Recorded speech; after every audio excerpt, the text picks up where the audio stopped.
वो वास्तविक इतिहास नहीं है। वास्तविक इतिहास ब्रिटिश लोगों के समय में ढूंढा गया, उन्हें जिज्ञासा थी। वास्तविक इतिहास ये है कि उस समय विदर्भ के बुद्धिस्ट लोगों ने पुष्यमित्र शुंग का विरोध किया। जो महान राजा सम्राट अशोक का परपोता था बृहद्रथ, उसकी पत्नी महाराष्ट्र की थी और वो विदर्भ की थी, वो पौनी साइड की थी। जब बृहद्रथ वहां राज्य कर रहा था तो जो महाराष्ट्र विदर्भ की जो उसकी पत्नी थी, उसका भाई वहां पर मंत्रिमंडल में था। राजा की हत्या कर दी गई और जो विदर्भ का आदमी वहां मगध में पाटलिपुत्र में राजा के सहयोगी था, ये विद्रोह कर सकता है, ये देखकर उसे अरेस्ट कर दिया गया। और विदर्भ के लोग विद्रोह ना करे, इसलिए शुंग ने अपने मंत्री को भेजा, अपने पुत्र अग्निमित्र को भेजा और यहाँ के लोगों ने उनका मुकाबला किया। तो शुंग के मंत्री को विदर्भ के बुद्धिस्ट लोगों ने अरेस्ट किया।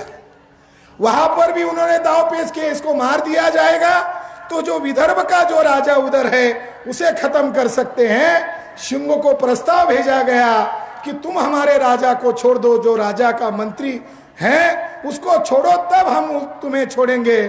साथियों, विदर्भ के लोगों ने एंशिएंट इंडिया में शुंगों को चुनौती दिया, मगर शुंग की वर्तमान औलाद जो है वो नागपुर में रहते हैं और देश को चला रहे हैं। उनको चुनौती देने का कार्य अभी हमें करना होगा। जो वर्तमान पुष्यमित्र शुंग की औलाद है, ब्राह्मण पतंजलि और शुंग ने मौर्य के साम्राज्य में घुसपैठ किया। बाबा साहब अंबेडकर कहते हैं कि आमने सामने की लड़ाई लड़कर बुद्धिज्म को खत्म नहीं किया, बल्कि इन्हें घुसपैठ तंत्र का इस्तेमाल किया, इन्फिल्ट्रेशन किया और मौर्य साम्राज्य को मारने के लिए राजा के सैन्य में घुसकर सेनापति बनकर टुकड़े टुकड़े करके हत्या की। इसलिए ब्राह्मण लोग जो बताते हैं मौर्य साम्राज्य का पतन कैसे हुआ, वो सच नहीं है, बल्कि भिक्षु संघ में और सम्राट अशोक मौर्य के परपोता बृहद्रथ के सैन्य में ब्राह्मण घुसने से भारत से बुद्धिज्म खत्म हुआ। ये बात हमारे लोग भूल रहे हैं या हमारे लोग भूल चुके हैं, मगर शुंग के लोग नहीं भूले। शुंग के लोग नहीं भूले, इसके लिए चर्चा के लिए विषय रखा कि मोहन भागवत ने योजना बनाई कि बुद्धिज्म को मानने वाले लोग वर्ल्ड में फैले हुए हैं और जिन्हें हमने गुलाम बना के रखा है, अछूत बनाया है, 6500 जातियों के टुकड़े में बटाया हुआ है, ये लोग ही वास्तव में भारत के मालिक हैं। इनकी विरासत ही जमीन के अंदर है और दुनिया के लोग इनकी विरासत को देखने के लिए आते हैं। तो कल ये विरासत भी ना बचाए, ब्राह्मणी धर्म के गुलामी से आजाद ना हो जाए और दुनिया के लोग इनके सपोर्ट में ना आ जाए, इसके लिए विदेशी ब्राह्मण भागवत ने बुद्धिस्ट लोगों को दो स्तर पर, अंतरराष्ट्रीय स्तर पर भी और भारत के अंदर भी गुमराह करने के लिए एक संगठन सन 2017 में बनाया। दिल्ली में उसका पहला सम्मेलन हुआ, उसका मुख्य अतिथि रामदास आठवले थे और मोहन भागवत वहां संबोधित कर रहा था। आरएसएस के द्वारा एक बुद्धिस्ट संगठन का निर्माण किया जिसका नाम है भारतीय बौद्ध संघ। पुणे के अंदर अभी पिछले माह में खबर आई, एक भंती जी एक घर में घुसे, अब उनको लगा ये भिक्खु है, वहां जाने के बाद वो वेद की स्तुति करने लगे और उन्होंने उनको यज्ञ करने के लिए कहा। ये वीडियो सोशल मीडिया में आया। ये मामला इतना गंभीर हो गया कि एक भिक्खु उपासकों के घर में घुसा और उनको वेद का महती गाने लगा। जब उन्होंने उसको पूछा वो डर के मारे भाग रहा था, इन्होंने उसको पकड़ा भी नहीं, करुणाशील है, पकड़ा भी नहीं, जाने दिया। और भारतीय बौद्ध संघ का जो प्रमुख है वो गुजरात का एक ब्राह्मण है जिसको उसने राष्ट्रीय अध्यक्ष बनाया। और पूना साइड में 4 महीने पहले उनका राज्य स्तरीय मीटिंग हुआ, प्रोग्राम हुआ और इसके लिए वो भिक्खू आया जो नरेंद्र मोदी का जन्मदिन मनाता है, संघ की जय जयकार करता है, वो महाराष्ट्र में आया और अमरावती नागपुर साइड के कुछ बुद्धिस्ट लोगों के नाम उसके ऊपर छापे हुए थे। शायद वो लालच या भय के कारण उधर गए हो, मगर महाराष्ट्र में भी भारतीय बौद्ध संघ का वो अपनी जड़ें जमा रहे हैं। ये बहुत ही गंभीर मामला है। वो उस समय बृहदत्त की मौर्य की विरासत को खत्म करना चाहते थे। आज महामानव डॉक्टर बाबा साहब आम्बेडकर ने जो हमारे ऊपर जिम्मेदारी दी है, ये आंदोलन को तहस नहस करने का षड्यंत्र है।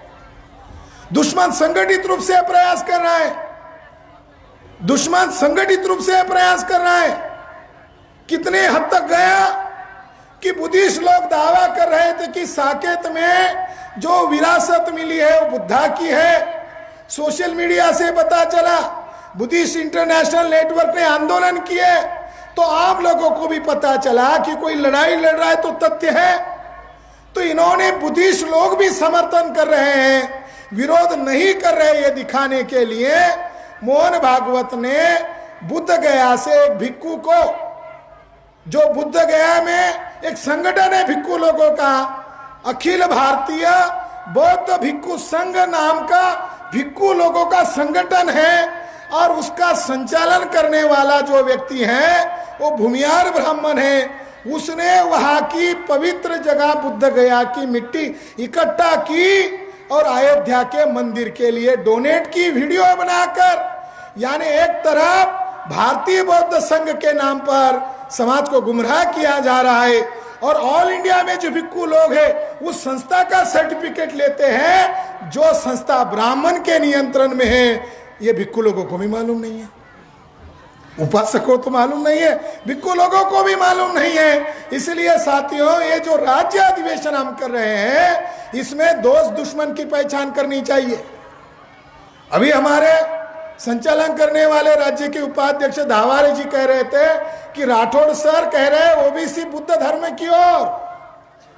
राठौड़, रमेश राठौड़ कह रहे हैं कि बुद्ध धर्म हमारा भी है, हम अलग नहीं है। तो उन्होंने हमको कहा कि ओबीसी बुद्ध धर्म की ओर आ रहे हैं, मगर बाबा साहब आम्बेडकर के खानदान के कहने वाले लोग, दूसरे छोड़ो, बाबा साहब आम्बेडकर के खून के वारिस कहने वाले लोग कह रहे हैं जनगणना में बौद्ध मत लिखो, महार लिखो। अरे कितना उल्टा है। ओबीसी कह रहा है कि बुद्ध धर्म हमारा भी है, और जो बाबा साहब आम्बेडकर के नाम से संस्थाएं चला रहे थे या चला रहे हैं, चाहे ओरिजिनल तो नहीं चला रहे, फर्जी चला रहे और फर्जी बातों का प्रोपेगेंडा कर रहे, और महामानव डॉक्टर बाबा साहब आम्बेडकर के नाम से कर रहे, इनको कौन जवाब देगा? बाबा साहब आम्बेडकर ने हमें धम्म दिया, महार बनने के लिए नहीं कहा। ये लोग कह रहे हैं कि पॉलिटिकल रिजर्वेशन की सीट कम हो जाएगी, इसलिए हमें बौद्ध के साथ साथ हिंदू महार लिखना है, हिंदू भी लिखना है और महार भी लिखना है।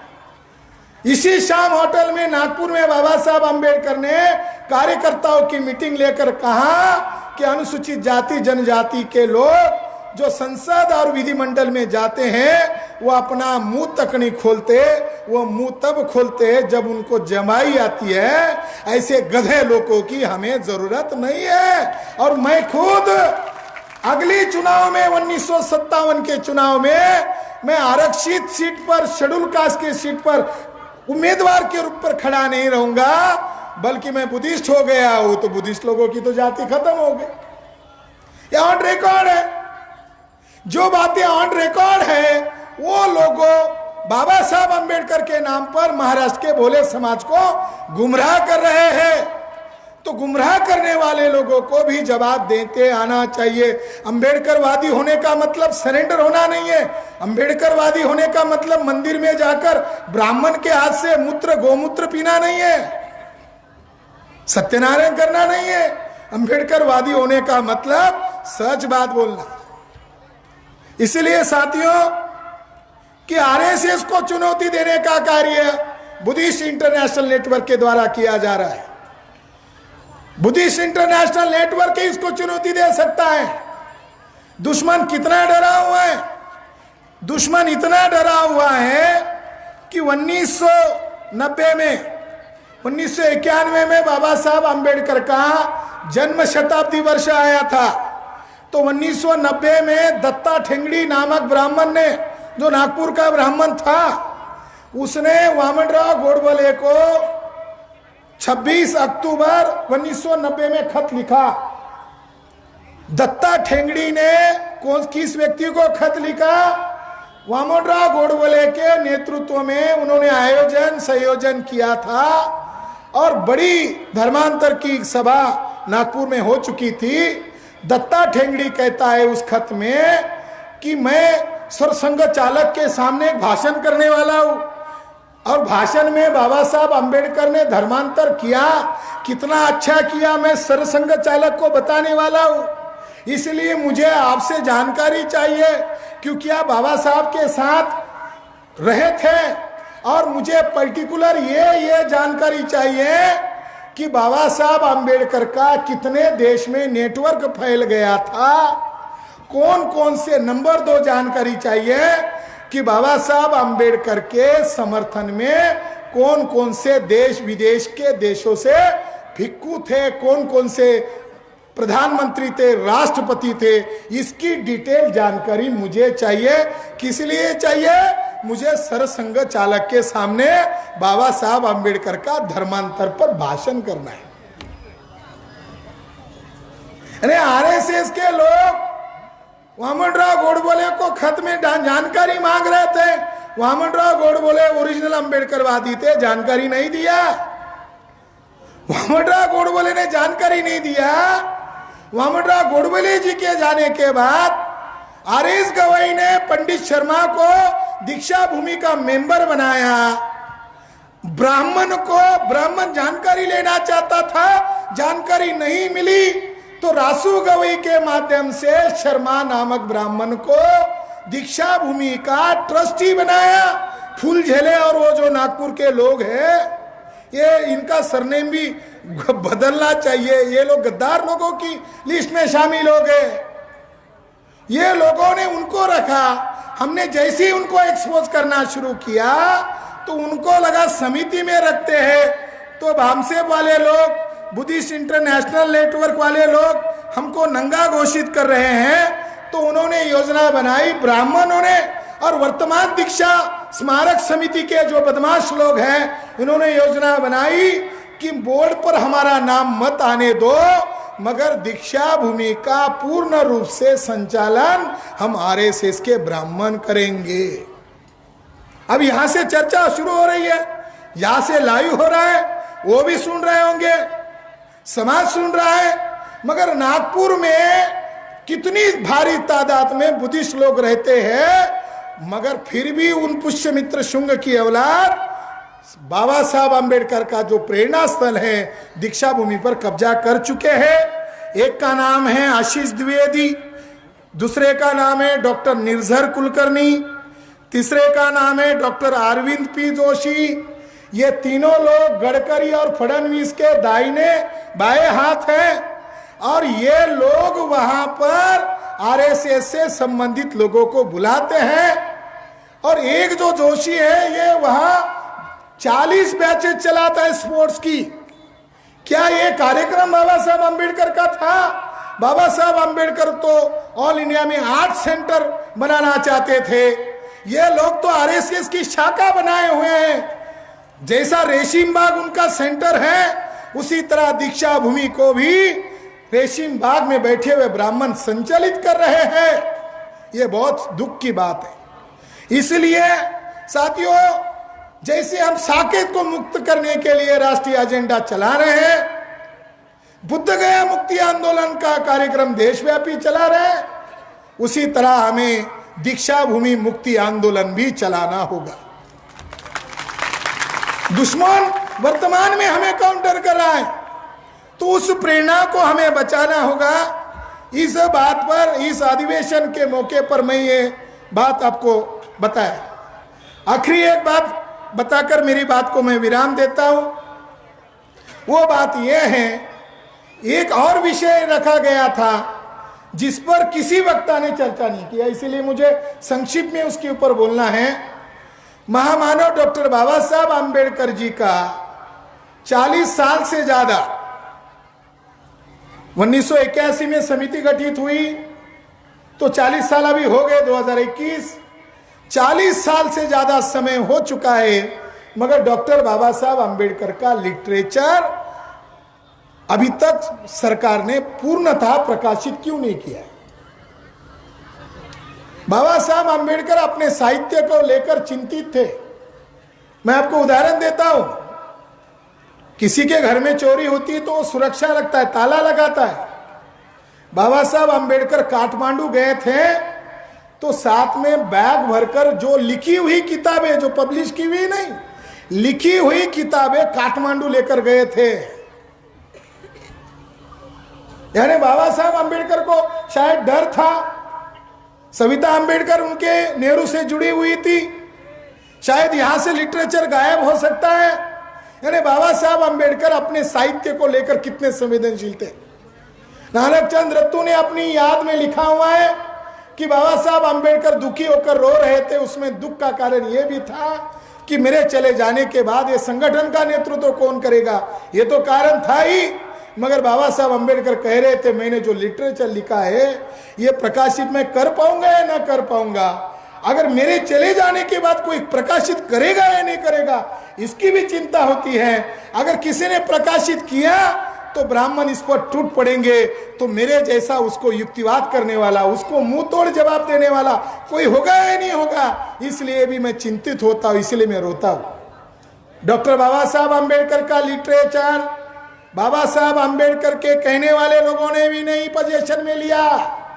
सविता आम्बेडकर कह रही थी कि बाबा साहब आम्बेडकर की प्रॉपर्टी मेरे नाम पर है क्योंकि मैं उनकी द्वितीय पत्नी हूं। और भैया साहब आम्बेडकर को कुछ लोग जो बाबा साहब आम्बेडकर के खिलाफ इस्तेमाल करना चाहते थे, जिसमें दादा साहब गायकवाड़ भी थे, वो भी उनको कह रहे थे कि तुम भी प्रॉपर्टी के लिए झगड़ा करो। खुद इन्होंने कहा है, नानक चंद रत्तू ने, कि किसी ने भी दावा नहीं किया कि बाबा साहब का लिटरेचर भी हमारा है, मैं उनका वारिस हूं तो मेरा है, किसी ने नहीं कहा। विवाद हुआ इसीलिए सारा लिटरेचर बॉम्बे ट्रांसफर किया, बड़े बड़े ट्रंक्स में भरकर, बड़े बड़े लगेज में भरकर बॉम्बे गवर्नमेंट के पास पोजीशन में रखा गया। बाबा साहब आम्बेडकर चले जाने के बाद 1956 से लेकर 1981 तक बाबा साहब आम्बेडकर के हाथ से लिखा हुआ जो फाइल्स है वो सारा का सारा बॉम्बे में डंप किया गया, एक रूम में रखा गया। नागपुर के कुछ शून्य आदमी वहां गए, देखने गए तो उन्हें जानकारी मिली कि बाबा साहब आम्बेडकर के लिटरेचर को, डायरीज को दीमक लग रही है। तो ये खबर नागपुर वालों ने डिस्क्लोज की और नागपुर में एक वकील थे, एडवोकेट बंसोड़, जाने माने वकील थे, उस समय अम्बेडकरी आंदोलन के नेता थे। इन्होंने हाई कोर्ट में महाराष्ट्र गवर्नमेंट के खिलाफ याचिका दाखिल की कि बाबा साहब आम्बेडकर का लिटरेचर पब्लिश करने के लिए आपको किसने रोका है, जो आपके पोजीशन में, उनकी वारिसों के पास नहीं है। तो इसके खिलाफ हाई कोर्ट में केस की। एक दिन ऐसी बात आई कि बॉम्बे ऑब्जर्वर नामक अखबार में सविता बाई ने खबर छापी कि मेरे पास रीडर्स इन हिंदुइज्म के 2-4 वैल्यू में मेरे पास है।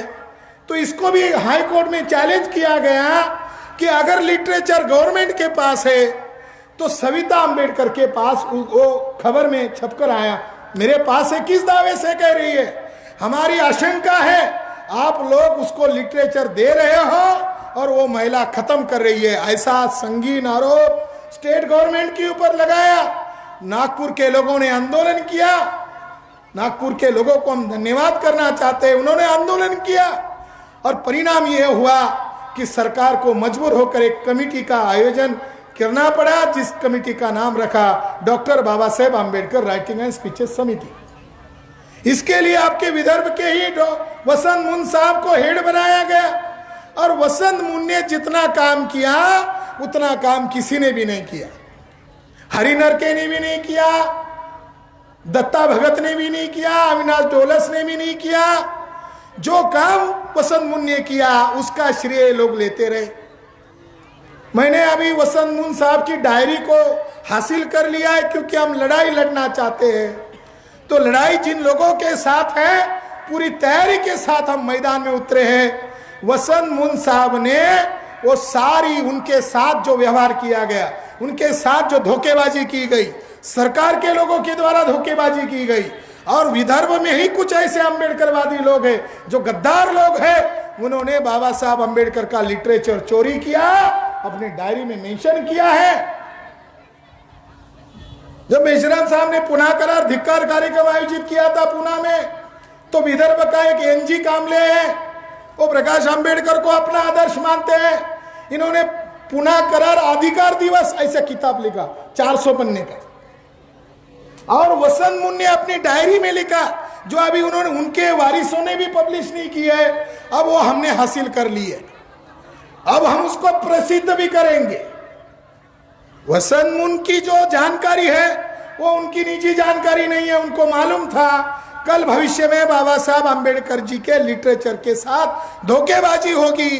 अगर बाबा साहब अम्बेडकर के लिटरेचर के साथ धोखेबाजी होगी तो हमारे आंदोलन के साथ ये बड़ा षड्यंत्र है। उन्होंने लिख के रखा, एनजी मेश्राम ने किताबें लेके गया, वो जो कामले, एनजी कामले लेके गया, और मुझे खत लिख के भेजा है कि वो दिमक लगाकर खत्म हो गई है। वो अपनी डायरी में बहुत ही दुख भरे स्वर में लिखते हैं कि क्या दुख की बात है कि मैंने उनको दिया था, उन्होंने मुझे मांगा, और वो जगह जगह घूमकर वो लिटरेचर को इकट्ठा करना चाहते थे और समिति के द्वारा उसको प्रकाशित करना चाहते थे।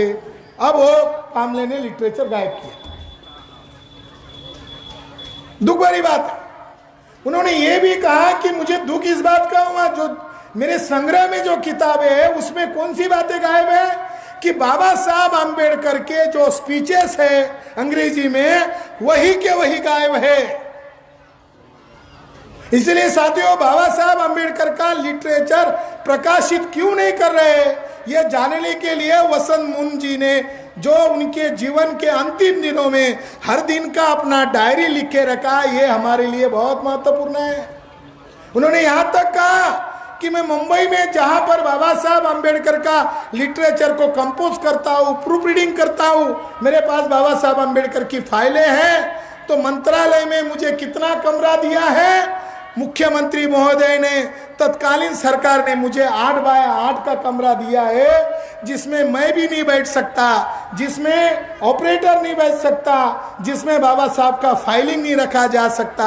फिर मैंने डिमांड किया तो मुझे 10वीं पास व्यक्ति को दिया गया, जो ब्राह्मण के इशारे पर काम ही नहीं करना चाहता था। फिर एक तामे नामक मुझे लड़की मिली जो 12वीं हुई थी और डीएड हुई थी, वो आई, वो अंग्रेजी अच्छा जानती थी, मगर न जाने उसके मन में क्या हो गया, वो भी टाइप करना छोड़ दिया।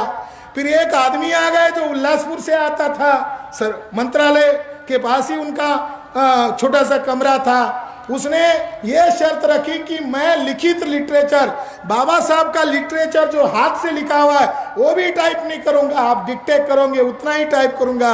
उन्होंने कहा मैंने धर्माधिकारी, अविनाश धर्माधिकारी को लिखा, जो मुख्यमंत्री का सेक्रेटरी था, मुझे स्टेनोटाइपिस्ट बदल के दो। वसंत मुन साहब को स्टेनोटाइपिस्ट भी नहीं दिया गया। जब वो वैल्यूम बनते थे, मुख्यमंत्री को सेक्रेटरिएट के द्वारा कहते थे कि 14 अप्रैल आने वाली है, इसको प्रकाशित करने के लिए लो, तो मुख्यमंत्री को स्पीच लिख कर देते थे कि इसमें क्या लिखा हुआ है। तो सेक्रेटरी कहता है ब्राह्मण कि आपको जो करना है करो, मेरे तरफ से हाँ है। जब ये प्रपोजल मुख्यमंत्री को भेजते थे तो मुख्यमंत्री उसी सेक्रेटरी को कहता था तुम्हारा इस पर साइन नहीं है, तो वसंत मुन को ब्राह्मण सेक्रेटरीट कहता था जिस मीटिंग में मैं उपस्थित नहीं हूँ तो मैंने कैसे हाँ बोल दिया। यानी वसंत मुंह के मुंह पर बोलना, मेरा कोई ऑब्जेक्शन नहीं करो। और जब फाइल जाती थी 14 अप्रैल नजदीक आने वाला है, अब कार्यक्रम प्रकाशित करना है, तब आइन वक्त पर वो सेक्रेटरी ब्राह्मण कहता था जिस मीटिंग में मैं मौजूद ही नहीं, मैं कैसे हाँ बोलूंगा, देख मेरे पास क्या, तुम्हारे पास मेरा कोई लिखित डॉक्यूमेंट है क्या। साथियों, इस तरीके से वसंत मुन साहब के कारण हमें बहुत सारी जानकारी मिली है, मगर आपको महाराष्ट्र में हम जानकारी देना चाहते, ये मामला महाराष्ट्र का नहीं है, बाबा साहब अंबेडकर का लिटरेचर विश्व की धरोहर है। जैसे हम बुद्ध की धरोहर बचा रहे, बाबा साहब अंबेडकर की साहित्य हमारी धरोहर है, इसको बचाना ये महाराष्ट्र के लोगों की जिम्मेदारी है।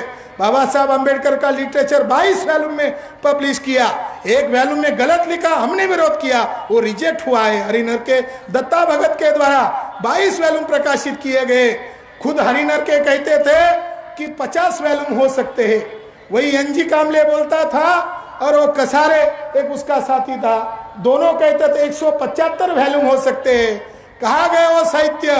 बाबा साहब अंबेडकर का लिटरेचर बहुत प्लानिंग के तहत डंपिंग किया जा रहा है, उसको पब्लिश नहीं किया जा रहा है।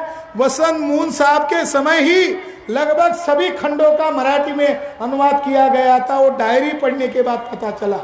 यानी अभी तक बाबा साहब अंबेडकर के अंग्रेजी वॉल्यूम से यो करार किया गया बंसोड़ी जी के साथ, उस करार पर बाबा साहब अंबेडकर के खानदान के प्रकाश अंबेडकर का हस्ताक्षर है। उसमें कहीं पर भी ये लिखा हुआ नहीं है कि जो भी कमाई होगी सरकार को उसकी रॉयल्टी मुझे दिए जाए। अगर उस समय वो करार करते तो इस बात को हम जायज मानते। करार इस बात पर हुआ था कि महाराष्ट्र गवर्नमेंट इसको पब्लिश करे एज इट इज, और जो अंग्रेजी है उसको मराठी में करे और देश भर की भाषाओं में अनुवाद करने के लिए केंद्र को आग्रह करे। साथियों, आज वर्तमान में केंद्र सरकार ने हिंदी लिटरेचर बंद कर दिया है। गुजरात स्टेट बीजेपी के अंडर है, वहां पर भी उन्होंने उसका रीप्रिंट करना बंद कर दिया है और महाराष्ट्र गवर्नमेंट इसको प्रकाशित नहीं करना चाहती है। इसलिए बुद्ध की धरोहर बचना जितनी जरूरी है, उसी तरह महामानव बाबा साहब अंबेडकर का साहित्य भी प्रकाशित होना चाहिए, ये जरूरी है। मैं आपको बताना चाहता हूं कि हमारे लोग भावनावश हो जाते हैं। 2017-18 में खबर आई जनसत्ता में, उस खबर का आशय यह था कि अब बाबा साहब अंबेडकर का लिटरेचर कभी प्रकाशित नहीं होगा। खबर में यह लिखा गया है कि जब फडणवीस की गवर्नमेंट थी महाराष्ट्र में, तो प्रकाश अंबेडकर जी जो बाबा साहब अंबेडकर के वर्तमान पोते हैं, इन्होंने चैलेंज किया है कोर्ट में। यह काम उनका है कि समाज को वो बताए। इन्होंने कोर्ट में चैलेंज किया है, चाहे वो रॉयल्टी के मामले पर हो या किसी मामले पर हो, वो केवल एक खबर आई है तो बीजेपी के लोगों को बहाना चाहिए था। बीजेपी के लोगों ने ये कह दिया कि प्रकाश अंबेडकर ने स्टेट गवर्नमेंट के खिलाफ बाबा साहब अंबेडकर के लिटरेचर के कुछ मुद्दों को लेकर चैलेंज किया है, अब हमारी कोई जिम्मेदारी नहीं है, हम साहित्य प्रकाशित नहीं करेंगे। ये फडणवीस के द्वारा कोर्ट में स्टेटमेंट दिया गया है। तो महाराष्ट्र के अंदर हमारे लोगों को यह जानना समझना जरूरी है कि वो लड़ाई लड़ते बाबा साहब अंबेडकर के खानदान के नाते कि तुम इसको पब्लिश करो तो समाज उसको समर्थन देता, मगर उन्होंने काय के लिए लड़ाई लड़ा, अब ये बात गुलदस्ते में है। मगर सच्चाई ये अभी तक लोगों को मालूम नहीं है कि स्टेट गवर्नमेंट ने किस मामले पर स्टे ऑर्डर किया गया है। इसीलिए महाराष्ट्र के अंबेडकरवादी जनता को भी मैं अपील करना चाहता हूँ, भगत मत बनो, अनुयायी बनो। बाबा साहब अंबेडकर ने कहीं पर भी नहीं लिखा कि मेरे चले जाने के बाद मेरे खानदान के लोग मूवमेंट चलाएंगे। बुद्ध ने कहीं पर भी नहीं लिखा मेरा लड़का राहुल भिक्षु संघ का अध्यक्ष बनाएगा। कहीं पर नहीं लिखा। हमारे महापुरुषों ने ये विरासत आपको चलाने के लिए दी है। जो लायक है, जो सिद्धांत के प्रति कर्मठ है, इन्होंने आज राष्ट्रव्यापी मूवमेंट खड़ी कर दी है और देश भर में 86 संगठन पैदा कर दिया। उसका संचालन सुचारू रूप से हो रहा है। और कुछ लोगों ने बुद्धिज्म के नाम पर धंधा बनाए रखा था, तो धंधा खत्म करना चाहिए और बुद्धिज्म के आंदोलन को काउंटर किया जा रहा है। इसलिए हम माननीय वामन मेश्राम साहब के शुक्रगुजार है कि बुद्धिस्ट इंटरनेशनल नेटवर्क केवल महाराष्ट्र का नहीं, राष्ट्रीय संगठन और अंतरराष्ट्रीय संगठन बनाने के लिए जो हमें साथ सहयोग दे रहा है। ये बात महाराष्ट्र के अंबेडकरवादी लोगों को जानकारी देना चाहिए, समझाना चाहिए। आज कुछ लोग नाटक कर रहे हैं। एक बात कहकर मेरी बात को खत्म करना चाहता हूं। कुछ लोग नाटक कर रहे हैं कि मेरी भी भारतीय बौद्ध महासभा थी, इसकी भी भारतीय बौद्ध महासभा थी। बाबा साहब अंबेडकर के खानदान के कहने वाले लोगों ने बाबा साहब अंबेडकर का अंग्रेजी संस्था है, उन्होंने मराठी रूपांतर किया भारतीय बौद्ध महासभा। बॉम्बे चैरिटी कमिश्नर के कारकुन को पैसा दिया, रिश्वत दिया और भारतीय बौद्ध महासभा नाम से संगठन बनाया, फर्जी संगठन बनाया और बॉम्बे चैरिटी कमिश्नर ने उनको दंड दिया कि तुम्हारा ये गलत है। और इधर जो ज्योतिकर थे वो आरएसएस से जुड़े थे, कोरोना की लहर में वो चले गए। जो पीजी ज्योतिकर थे वो चले गए और एक अशोक अंबेडकर के खानदान से राजरत्न अंबेडकर आगे आया और वो वहां गया, लोगों से पैसे लिए और वहां कोर्ट ने पूछा तुम्हारे अंडर ये संस्था है, तुम उसके चेयरमैन हो तो तुम्हारे पास कोई डॉक्यूमेंट है? उसके पास कोई डॉक्यूमेंट नहीं था, उसको धक्के मारकर निकाल दिया गया। उस सुप्रीम कोर्ट में बोल नहीं पाए मगर आम लोगों को गुमराह कर दिया। अभी क्या किया, ज्योतिकर के लोग और भीमराव अंबेडकर के लोग इकट्ठा होने का काम कर रहे हैं, मगर पीजे ज्योतिकर और जिन लोगों ने वहां जाकर साकेत का मामला हम टेक ओवर करेंगे, साकेत को बचाएंगे, ऐसा जिन्होंने कहा था, हमारी आशंका है कि साकेत पर ब्राह्मणों का कब्जा हो, इसलिए तुम लोगों ने उनके साथ छुपा समझौता किया होगा। और आज तुम समाज इकट्ठा हो रहा है, समाज उनको सवाल पूछ रहा है तो एक होने का नाटक कर रहे हैं। साथियों, एक होने का नाटक भी कर रहे हैं और समाज को कह रहे हैं जनगणना में महार लिखो। हमें महार बनने के लिए बाबा साहब अंबेडकर ने बुद्ध धर्म नहीं दिया था। बाबा साहब अंबेडकर ने उस समय के अनपढ़ लोगों को कहा था, आम्हाला भाकरीपेक्षा इज्जत प्यारी है। हे पहा, मी तुम्हाला जो बुद्ध धर्म देत आहे त्याचं तुम्ही तंतोतंत पालन करा, नाहीतर जगातले लोक म्हणतील महारानी बुद्ध धर्म बांटून टाकला। बाबा साहब अंबेडकर हमसे ये अपेक्षा रख रहे थे, तो हमें बाबा साहब का रास्ता चुनना है। बाबा साहब के नाम पर जो गुमराह करे, जो धंधा करे, उनसे भी समाज को बचाना है। इसलिए सब्जेक्ट चर्चा के लिए रखे थे। आपने मेरी बात ध्यान से सुनी, धन्यवाद। नमो बुद्धाय, जय भीम। धन्यवाद सर। आपण अतिशय महत्त्वपूर्ण अशा प्रकारची माहिती या ठिकाणी दिलेली आहे। आपण सर्व सरांनी दिलेली जी काही माहिती आहे ती माहिती आपण आपल्या जीवनामध्ये अंमलात आणाल अशा प्रकारची अपेक्षा व्यक्त करतो। मित्रहो, कुठलंही संघटन चालवायचं असेल तर ते पैशाशिवाय आंदोलन चालवता येत नाही आहे। या दृष्टिकोनातून या कार्यक्रमाच्या निमित्ताने अनेक मान्यवरांनी जन आंदोलन निधी या ठिकाणी दिलेला आहे। तो जन आंदोलन निधी देण्यासाठी मी पटदिशी या ठिकाणी जे काही नावं या ठिकाणी सुचवण किंवा या ठिकाणी व्यक्त करण त्यांनी ताबडतोब स्टेजकडे यायचे आहे आणि साहेबांना तो जन आंदोलन निधी द्यायचा आहे। या ठिकाणी नाशिक युनिट 1500 रुपये साहेबांची अध्यक्षता भाषण बाकी आहे सांगा। हो, साहेबांचं अध्यक्षीय भाषण पाठीमाग आहे। अध्यक्षीय भाषणानंतर हा कार्यक्रम संपेल। आपल्याला विनंती आहे साहेबांचं भाषण ऐकायचं आहे। माजी सैनिक नंदकिशोर नथुजी पाठेन, राहणार पुलगाव, तालुका देवळी, जिल्हा वर्धा, 5000 रुपये महिना दर महिना निधी जन आंदोलन निधी देणार आहेत। आपण ताबडतोब तो देण्यासाठी साहेबाकडे यायचं आहे। चला, ज्यांचा नामोल्लेख झाला त्यांनी ताबडतोब या। या ठिकाणी कोणतं युनिट आहे? हॅलो, बीन युनिट कुठला आहे? महामाया महिला मंडळ महादुला, या ठिकाणी 600 रुपयाचं साहेबांना या ठिकाणी जन आंदोलन देत आहेत। त्यांच्याकडे या ठिकाणी भामेवाडा युनिट, तालुका कामठी, जिल्हा नागपूर, योगे सोमेश उके, राजाभाऊ पिशे, आम्रपाल उके, पुरुषोत्तम नुके, या ठिकाणी 3500 रुपयाचा जन आंदोलन निधी साहेबाला देऊ इच्छितात। आपण ताबडतोब तो जन आंदोलन निधी साहेबाला द्यायचा आहे। हे युनिट घोषित केलं केलं। या ठिकाणी महामाया महिला मंडळ महादुला कासाडी 600 रुपयाचा जन आंदोलन देत आहेत।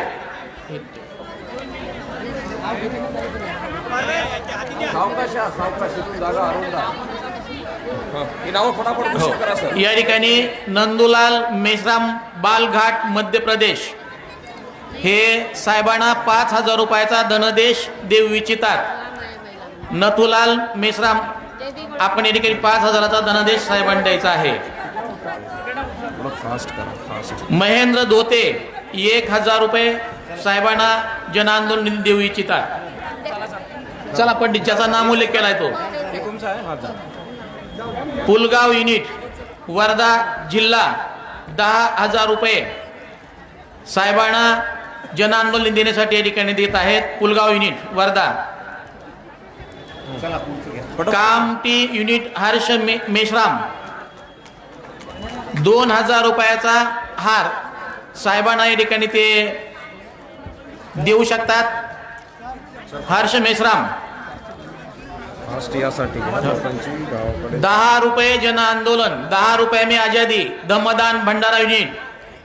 सरयुताई डहाट, समृद्धी रामटेके, रियाज उके, परवेज शेख, अर्चना रामटेके, संगीता उके, पिंटू सावरकर यांच्या माध्यमातून साहेबांना 33,000 रुपयाचा जन आंदोलन निधी या ठिकाणी देत आहेत.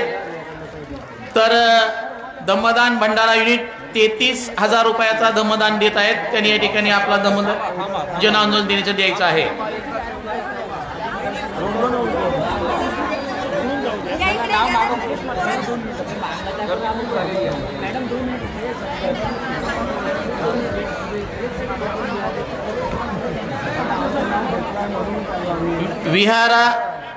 विहारा स्वप्नील वासनके साकोली जन आंदोलन निधी 2,000 रुपये देऊ इच्छितात.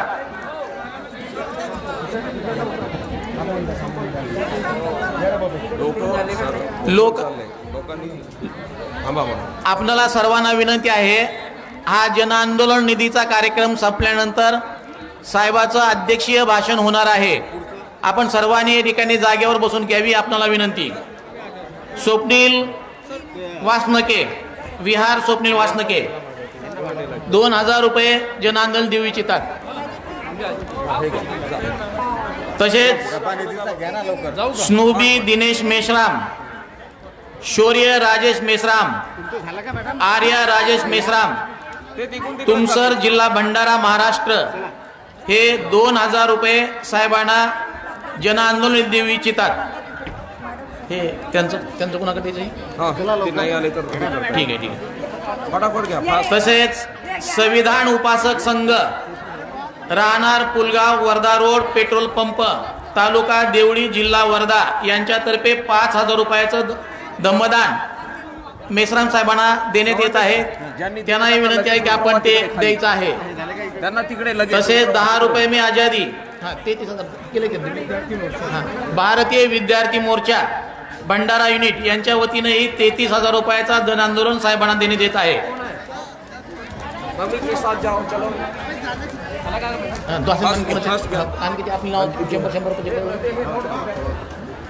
या ठिकाणी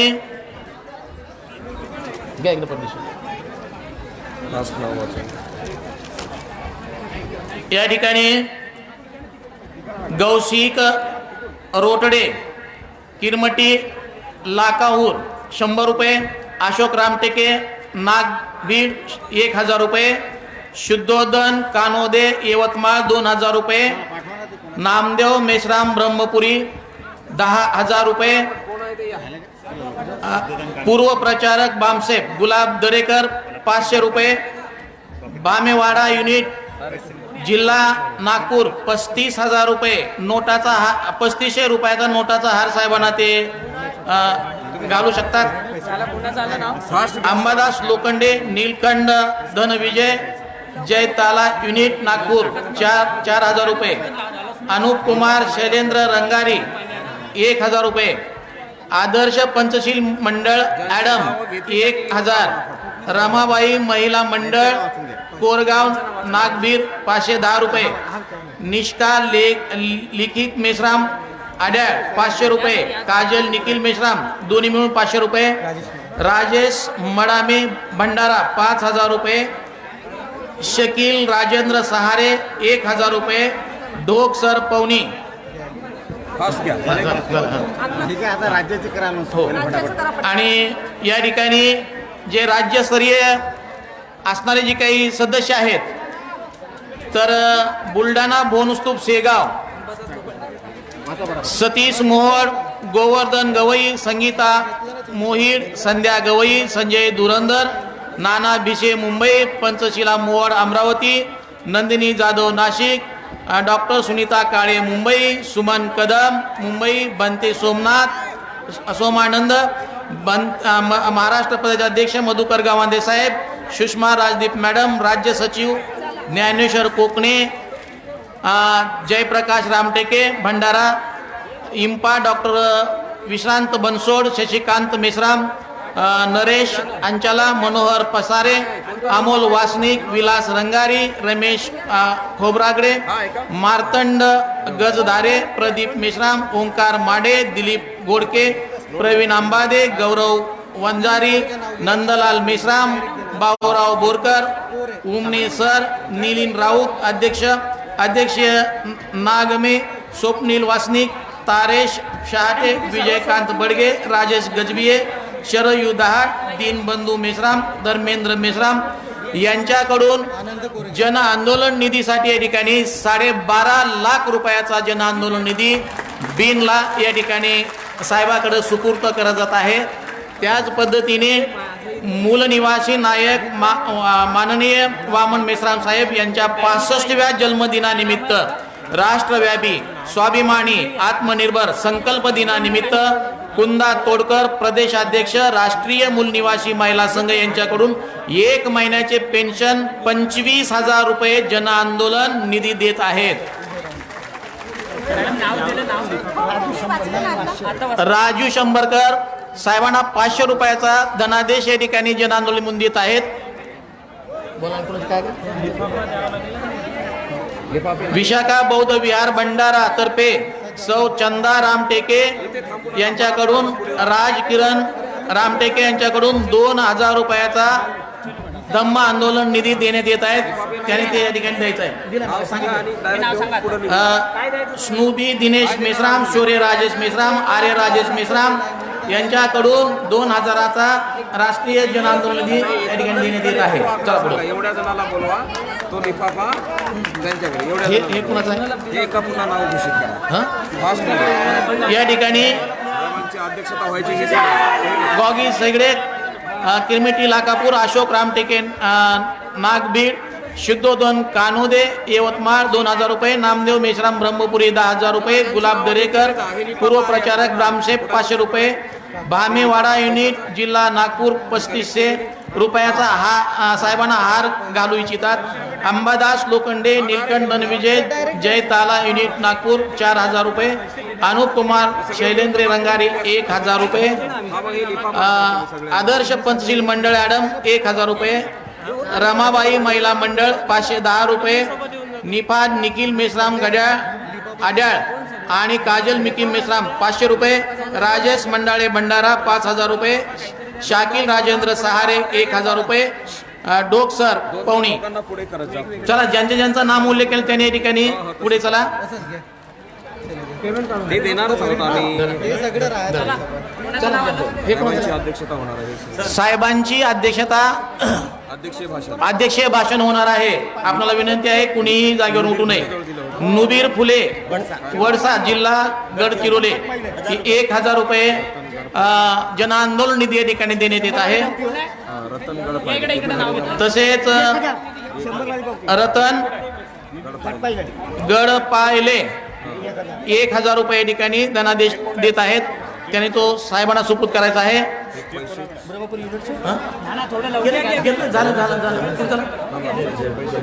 चला पुढे चला. नाव माझ्याकडे संपलेले. चला पुढे.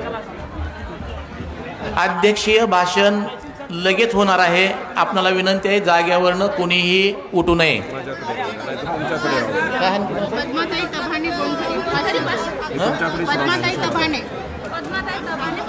पद्माताई कभाणे 500 रुपये जन आंदोलन देत आहेत. चला पुढे. चला द्या. चला पुढे.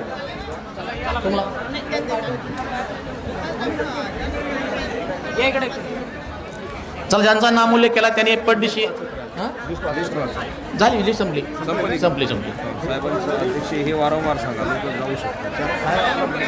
यांचं नाव घ्या. हे आहे नाव घ्या नाव घ्या. राजानंद मेश्राम यांच्याकडनं साहेबांना 1000 रुपयाचा धनादेश देत आहेत.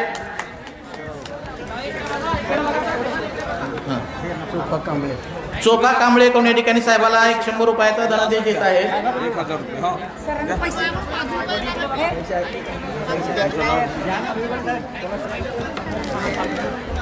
बिनचे कार्यकर्ते कुठे गेली ती पावती, त्यांचा सत्कार करायचा म्हणून सांगितलं. चला, ज्यांचा उल्लेख केला त्यांनी पड्डीशी या.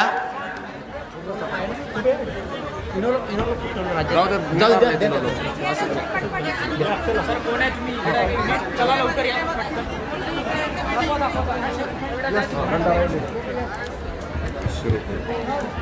दमा रामजी कांबळे पालापूर यांच्याकडनं 500 रुपये जन आंदोलन निधी या ठिकाणी देण्यात येत आहे.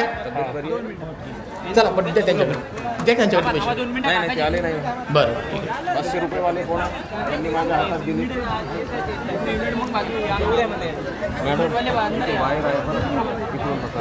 बरं, आता आपल्याकडे एकच साहेब असेल आणि 1000. हा, नाव सांगा. नंदकिशोर मेश्राम अमरावती हे साहेबांना 1000 रुपये देऊन द्या. दमदान देऊ इच्छितात. 500 मला कोण दिलेले आहेत? 500 रुपये चला ते गेले वाटते पुढे. सर्वांना विनंती आहे, आपण शांततेचं सहकार्य करायचं आहे. विश्रांती रामटेके ब्रह्मपुरी यांच्याकडनं साहेबाला 500 रुपये ठिकाणी जन आंदोलन देत आहेत. झालं. मंगेश खोबरागडे. मंगेश खोबरावकडे 500 यांच्याकडनं 500 रुपये ठिकाणी जन आंदोलन देण्यात आहे.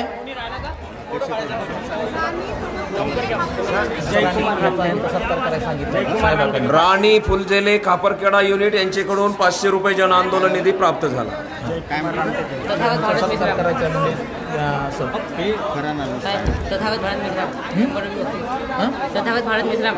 तथागत भारत मेश्राम यांच्याकडनंही या ठिकाणी जन आंदोलन देत आहेत. त्रिशरण बुद्ध विहार एकात्म नगर जयताळा नागपूर 500 रुपये दमदान देण्यात आहेत. फास्ट करा. पुढचं पट्टी या. राजनील कोचिंपल्लीवार राजनिक कोतिम पल्लीवार यांच्याकडनं 500 रुपये देण्यात येत आहे. जा साहेबाकडे पट्टी. चला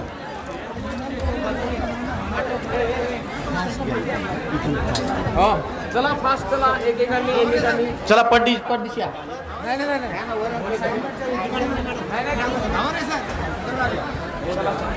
नंतर कार्यक्रमानंतर बरं, अनाऊन्स कार्यक्रमानंतर ठीक. राहिलेल्या लोकांचा जो निधी आहे तो खाली कार्यकर्त्यांकडे नोंद करा, नंतर तो घेतला जाईल. तुमचा सर्वांचा या कामासाठी जे सहकार्य आहे ते सहकार्य निश्चितपणे घेतलं जाईल.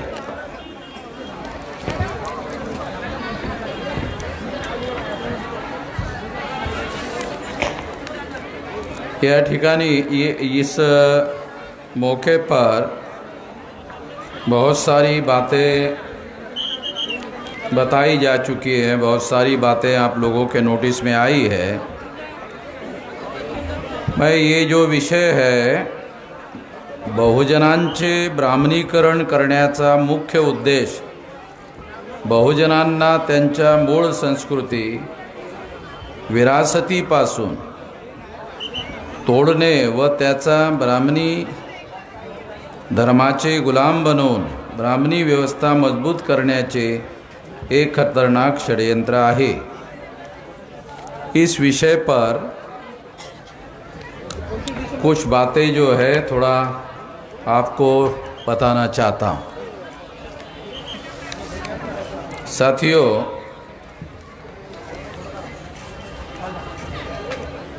इस बात को जानने और समझने के लिए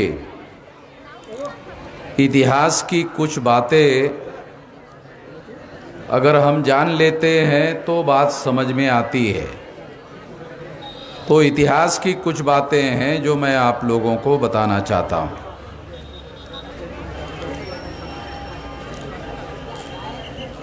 जिसने बहुत बड़े पैमाने पर ब्राह्मणाइजेशन किया, ब्राह्मणीकरण किया, उसमें रामायण और महाभारत ये जो ग्रंथ है उसका बहुत बड़ा रोल है, बहुत बड़ा हाथ है। इसे हमारे लोगों को समझना ठीक से ज़रूरी है।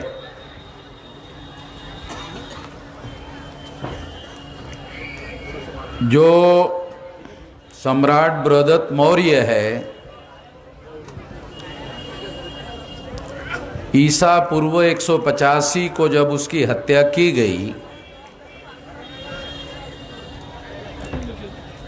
उसके पहले, क्योंकि ये तो मौर्य की बात है, तो उसके पहले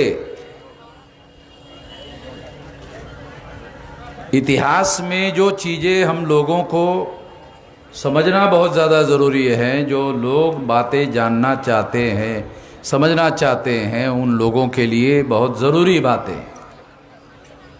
ब्राह्मण लोग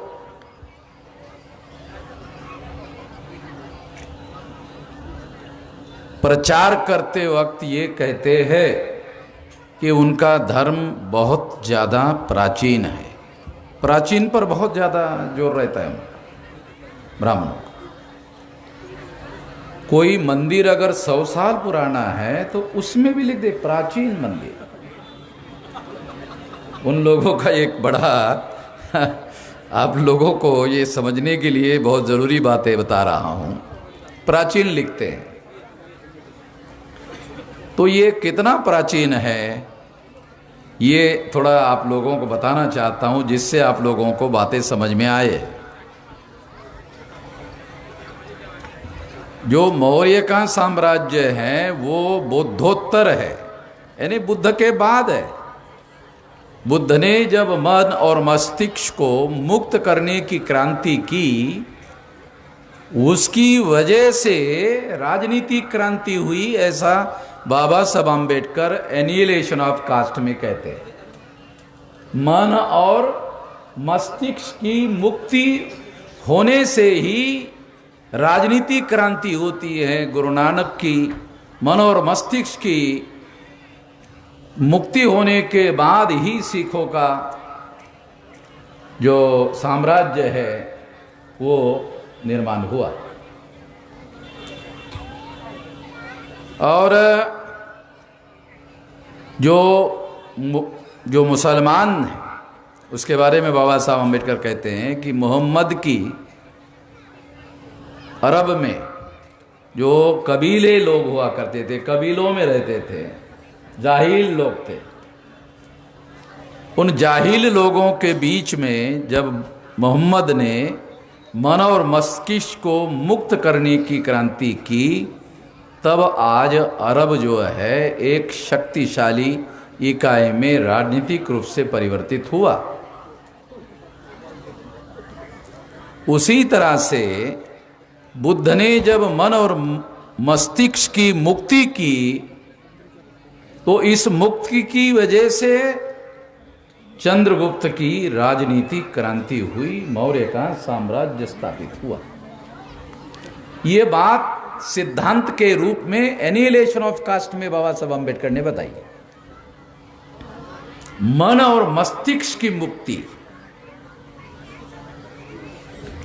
समझने की बहुत ज्यादा जरूरत है, क्योंकि हमारे लोगों को बाबा साहब अम्बेडकर के बहुत सारे लोग किताबें लेते हैं और किताबें लेने के बाद में जो जहाँ बैठने की जगह होती है वहाँ रैक लगते हैं, फिर वहाँ उसको रखते हैं। तो जब हम जाते हैं तो साहब को पूछते हैं कि साहब ये बाबा साहब की किताबें आपने बहुत अच्छी रखी है, इसको कुछ पढ़ने वढ़ने का रिटायरमेंट के बाद कोई काम धाम था नहीं, फिर पढ़ेंगे, रिटायरमेंट के बाद पढ़ेंगे। रिटायरमेंट होने के बाद पूछते हैं कि अब कुछ थोड़ा सा शुरू किया, नहीं अब नाती हो गया है तो उसको संभालना पड़ रहा है, थोड़ा समय कम मिल रहा है। मतलब वो ऐसे ही दर्शनी भाग में रहते हैं। और जो मन और मस्तिष्क को मुक्त कर सकता है, दिमाग को मुक्त कर सकता है, क्योंकि वास्तविक क्रांति दिमाग में होती है, ये समझ लो। जो वास्तविक क्रांति है वो दिमाग में होती है। जिसका मन मुक्त है उसका शरीर मुक्त होता है, जिसका मन मुक्त नहीं होता है उसका शरीर मुक्त नहीं होता है। इससे कोई बड़ा सिद्धांत मुझे नहीं लगता बुद्धा जी बताया। बंटी जी सही कह रहे हैं? हाँ, थोड़ा ये समझना। तो मैं आप लोगों को ये बात समझाने के लिए,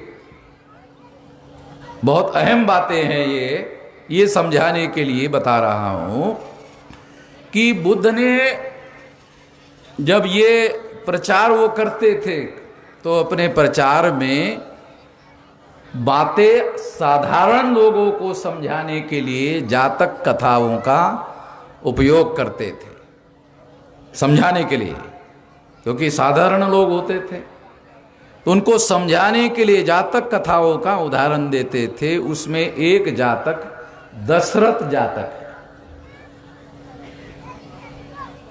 उस दशरथ जातक में राम भी है। बहुत सारे लोगों को ये मालूम नहीं है।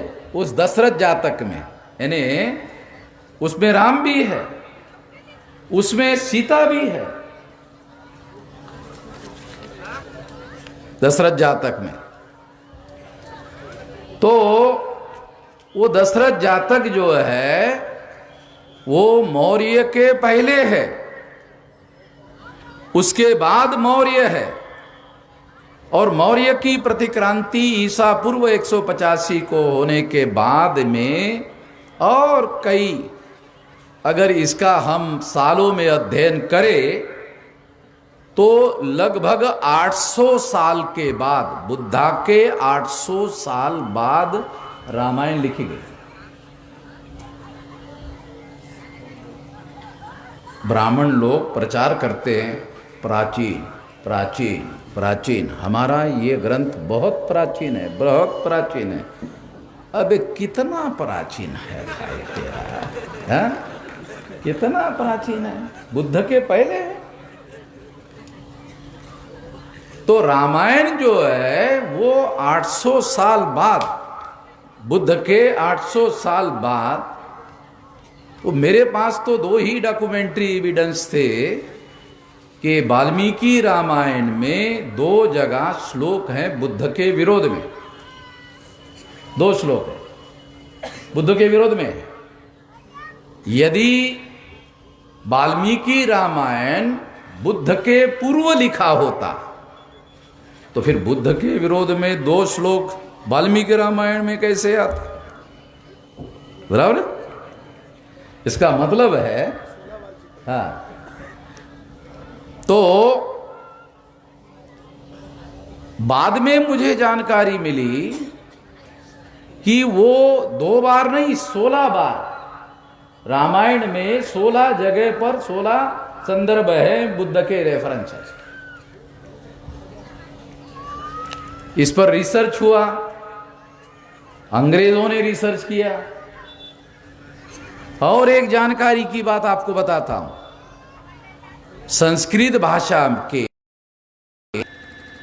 जितने अंग्रेज पंडित हैं उतना ब्राह्मण नहीं है। संस्कृत भाषा के जो पंडित है वो ज्यादा बड़े पंडित अंग्रेज है। और वो अपने यूनिवर्सिटी में दुनिया की जो 10 ऑक्सफोर्ड यूनिवर्सिटी, हार्वर्ड यूनिवर्सिटी, ये दुनिया की जो 10 यूनिवर्सिटी में से है, उसके हेड ऑफ डिपार्टमेंट जो है वो संस्कृत भाषा के वो अंग्रेज है। और वो इन लोगों से कई ज्यादा पंडित है संस्कृत भाषा के। तो उन लोगों ने बहुत सारा रिसर्च किया। तो रामायण में 16 बार संदर्भ आता है। पहले मुझे 2 ही संदर्भ मालूम था, अभी नया रिसर्च है तो उससे पता चल जाता है कितना प्राचीन है। कौन प्राचीन है? इसका दूसरा अर्थ यह होता है कि रामायण की अगर मूल कथा अगर देखा जाए तो वो जातक कथा है, दशरथ जातक है। दशरथ जातक से चुराई है, तो रामायण चौर्य कर्म है। ज्यादा शुद्ध हो गया शायद ये चौर्य कर्म। आसान बताता हूं, चोरी का काम, ये चोरी करके रामायण लिखा गया है। आप लोगों को समझ में आने के लिए एक बात बताता हूं। बुद्ध गृह त्याग करते हैं, ये तो मालूम ही है आप लोगों को। बुद्ध के कम से कम जो अनुयायी है, राजा है बुद्ध जो है, तो रामायण में राम भी राजा है और रामायण में राम को भी गृह त्याग करना पड़ता है। ये भी कहानी रामायण में है। अभी समझ में आ रहा? आपको समझाने के लिए एक उदाहरण दे रहा हूं कि चोरी कैसे कैसे, यानी उधर ग्रह त्याग है, इधर भी है। इधर राम राजा था, इधर उधर बुद्ध राजा थे, इधर राम भी राजा है।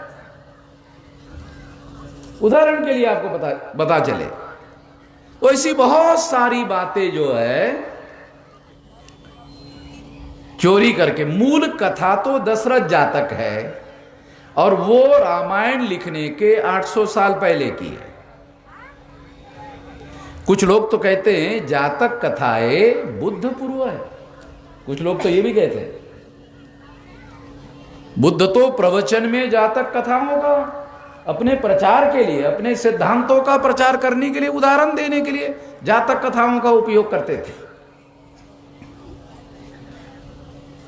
तो इस तरह से इन बातों को हम लोगों को समझना बहुत ज्यादा जरूरी है कि ये लोग जो प्राचीन प्राचीन कहते हैं तो प्राचीन नहीं है। और रामायण चौर्य कर्म है, चोरी है। महाभारत जो है वो 31 जातक कथाओं की चोरी है। 31 बराबर है विलास? महाभारत थोड़ा बड़ा है, रामायण थोड़ा छोटा है। तो महाभारत बड़ा क्यों हो गया जानते हो? जब अंग्रेज आए थे तब भी महाभारत लिखना जारी ही था। किसी को पता है? आप लोग अजीब बात बता रहे हो भाई। हाँ, महाभारत का लिखने का काम अंग्रेज आए तब भी लिखना जारी ही था। अंग्रेजों ने भांडारकर को बुलाया, अरे बंद करो भाई, है बंद करो अभी, ये पैसे लो। और जो अलग अलग राम महाभारत की कॉपियां है, आप खुद ही ब्राह्मण, उसकी एक प्रमाणित कॉपी तैयार करो, आप ही करो, आपको जो ठीक लगता है करो, ये पैसा लो और बंद करो। वो अंग्रेजों ने बंद करवाया। और इसलिए पूना में भांडारकर इंस्टीट्यूट जो है भांडारकर जो है वो उस समय का अंग्रेज समय का वो थोड़ा पंडित ब्राह्मण था।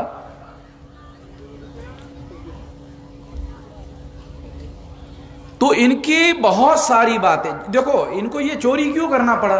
यहां के है नहीं, विदेश के है, यहां का कुछ है नहीं उनका। जमीन के ऊपर ऊपर से चल के आए, खोदो तो इनका कुछ भी नहीं मिलता, सब बुद्ध का मिलता है। अच्छा, इनकी हड्डी भी क्यों नहीं मिलती? क्योंकि जमीन के ऊपर जलाते हैं। अब अंदर भी कुछ मिलेगा कैसे? गाड़ेंगे तो जमीन के नीचे मिलेगा। जमीन के ऊपर जलाते हैं और फिर गंगा में बहा देते हैं।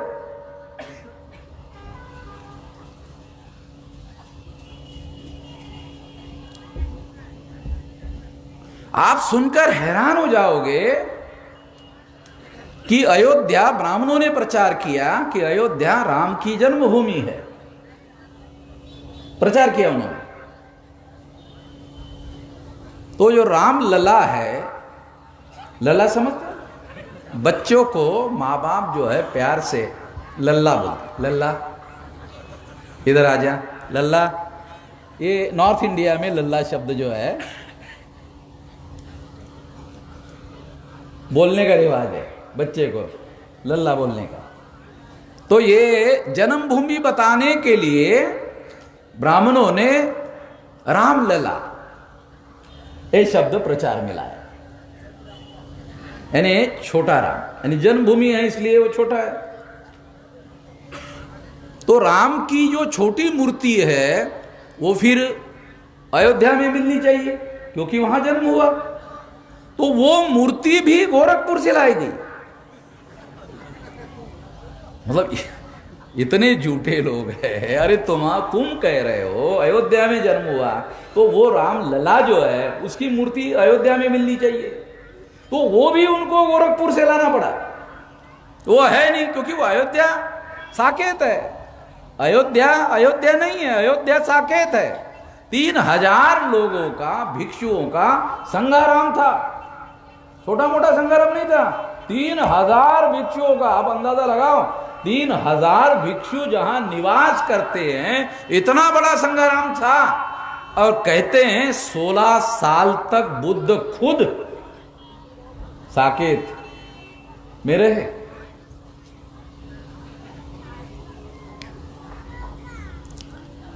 तो ये जो लोग हैं ये सारी बातें झूठ झूठ और झूठ। दूसरा ये और एक बात प्रचार करते हैं, अभी हमारे इन्होंने धम्मपद का एक श्लोक बताया, वैर से संबंधित बात बताई, तो उसमें सनातन शब्द आया है। धम्मपद में सनातन शब्द आया। और रजनीश ने एस धम्मो सनातनो नाम का एक किताब भी लिखा। ये धर्म सनातन है ऐसा लिखा है, किताब है। तो ब्राह्मण लोग अपने धर्म के लिए प्रचार करते वक्त सनातन धर्म ये शब्द प्रयोग भी करते हैं। और बनते लोगों को मालूम होगा कि ब्राह्मण लोग सनातन धर्म शब्द का प्रयोग करते हैं कि हमारा जो धर्म है वो कौन सा धर्म है? सनातन धर्म है, ऐसा कहते हैं। ये सनातन शब्द भी चुराया हुआ है। ये सनातन शब्द जो है ये भी ब्राह्मणों का नहीं है, ये भी चुराया हुआ है। यानी ज्यादा जब चोरी की जाती है तो उसको डाका बोलते हैं। तो अभी मैं इसको चोरी के बजाय ये डाका डालने की बात जो है कहना चाहूंगा, क्योंकि एक चोरी नहीं, 1 2 3 बहुत सारी बातें डाका डालने का काम किया है। आप लोगों को मालूम होगा, ये भिक्षु लोगों को मालूम है, वर्षावास होता है 4 महीने का होता है ना। तो ब्राह्मणों ने वहां से क्या चुराया देखो। आप लोगों को, हम लोगों को बताना चाहिए, आप बताते नहीं हो, हम लोगों को ज्ञान देते नहीं हो। ब्राह्मण लोग नहीं, हम ये नहीं कर सकते, वो नहीं, क्यों? चतुर्मास है। तो ये चतुर्मास भी जो है ये बुद्धा का चुराया हुआ है। डॉक्यूमेंट्री बता रहा हूं।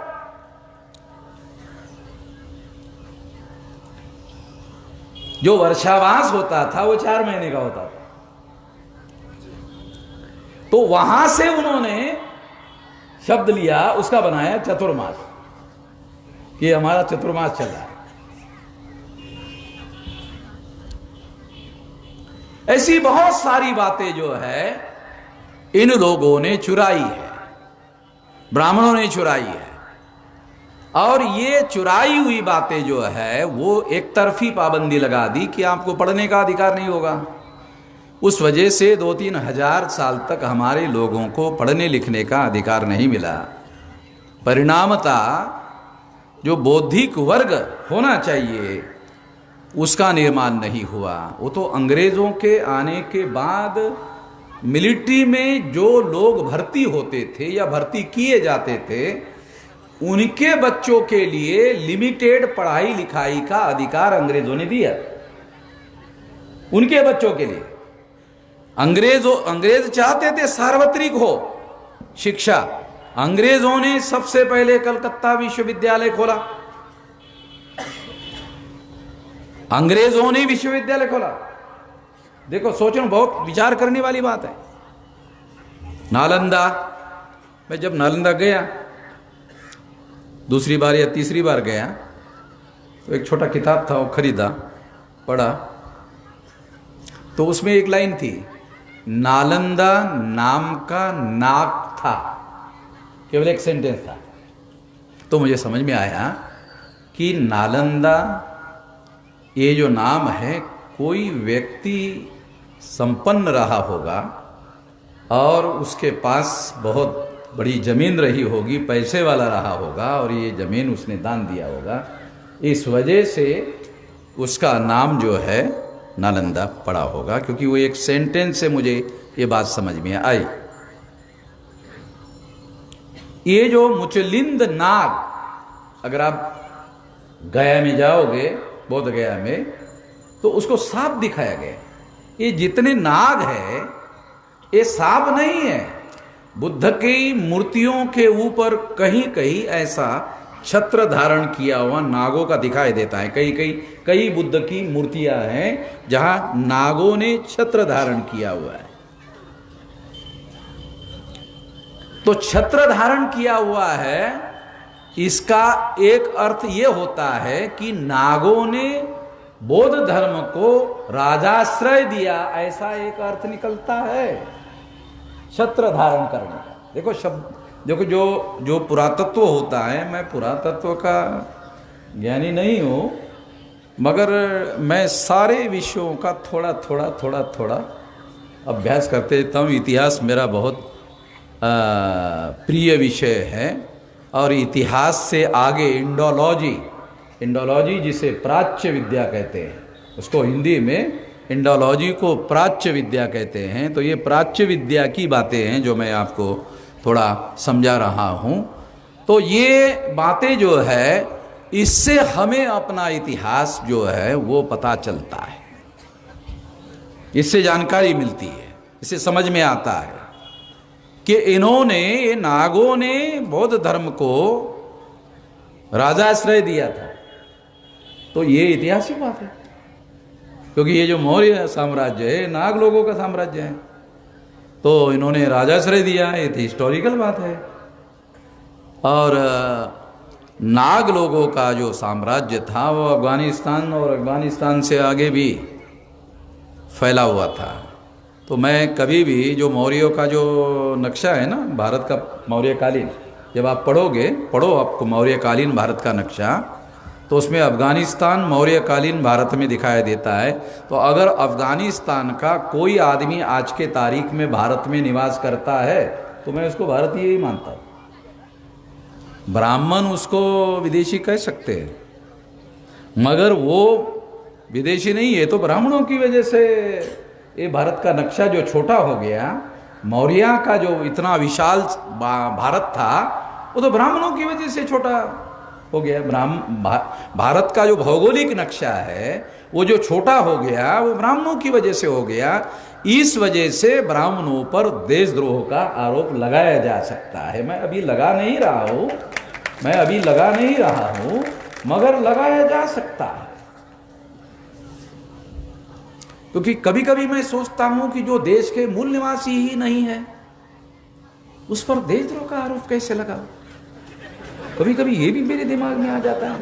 तो इसलिए मैं दुविधा में फंसा हुआ कि देशद्रोह का आरोप लगाऊं कि नहीं लगाऊं। अब जब ये मूल निवासी ही नहीं है तो देशद्रोह का आरोप लग नहीं सकता, कुछ और लगाना पड़ेगा। उससे बड़ा क्या है? उससे बड़ा आरोप है तुम मूल निवासी नहीं हो। देशद्रोह से बड़ा आरोप है ये देशद्रोह से ज्यादा बड़ा आरोप है, और उससे बहुत डर लगता है उनको। जब हमारा एक आदमी काम ले, ब्राह्मण को जय भीम कहता था, जय भीम देश पांडे साहब, जय भीम कुलकर्णी साहब, तो कई जय भीम मनत नव्हतं। ब्राह्मण. मग एक दिवस त्या कांबळेनी त्या देशपांडेला आणि कुलकर्णीला म्हटले, जय मूल्यमासी देशपांडे साहेब. दुसऱ्या दिवशी देशपांडे त्याच्याकडे आला. अरे कांबळे, बाबासाहेबांनी किती तुमच्यासाठी आयुष्य संपवलं आणि भुललात तुम्ही जय भीम म्हणणं. अलग लक्षात किती महत्वाची गोष्ट सांगतोय.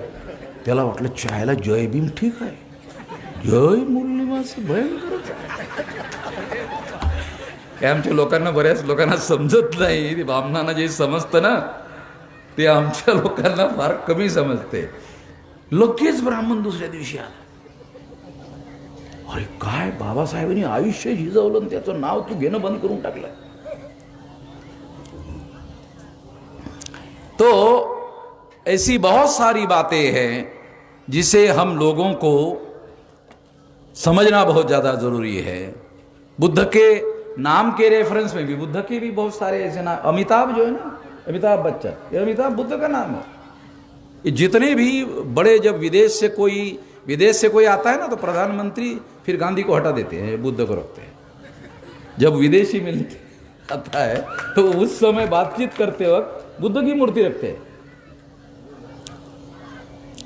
क्योंकि उधर जो है ये रामायण के जो पात्र हैं या महाभारत के जो पात्र हैं उसको वो पौराणिक मानते हैं, और पौराणिक पात्रों को हिस्टोरिकल नहीं मानने की परंपरा है विदेश में. वो हिस्टोरिकल नहीं मानते. तो ये बहुत महत्वपूर्ण बात है कि दशरथ जातक में जो राम है वो बोधिसत्व राम है. दशरथ जातक में जो राम है वो बोधिसत्व राम है. तो ये हम लोगों को समझने के लिए बहुत ज़्यादा ज़रूरी है, जानने और समझने के लिए बहुत ज़्यादा ज़रूरी है. तो ये कुछ छोटी छोटी बातें मैं आपको बता रहा हूँ. जब कोई आदमी मर जाता है तो महाराष्ट्र में और कई जगह जो पीछे चलने वाले लोग हैं वो उसको कहते हैं राम नाम सत्य, राम नाम सत्य, राम नाम सत्य, ऐसा कहते. बंगाल में मैंने देखा, बंगाल में ऐसा नहीं कहते. बंगाल में लोग बोलते हैं हरि बोल, हरि बोल, हरि बोल. वहाँ हरि बोल बोलते हैं. तो फिर हमारी चर्चा हुई तो पता चला हरि भी बुद्ध का एक नाम है. तो ये परंपराएं किस तरह से हमारे जीवन में, हमारे आचरण में बहुत सारी. और ये जो पंढरपुर के साथ जुड़ा हुआ जो लिटरेचर लिखा जाता है उसमें हरि शब्द आता है. हरि भक्त पराय ऐसा शब्द आता है.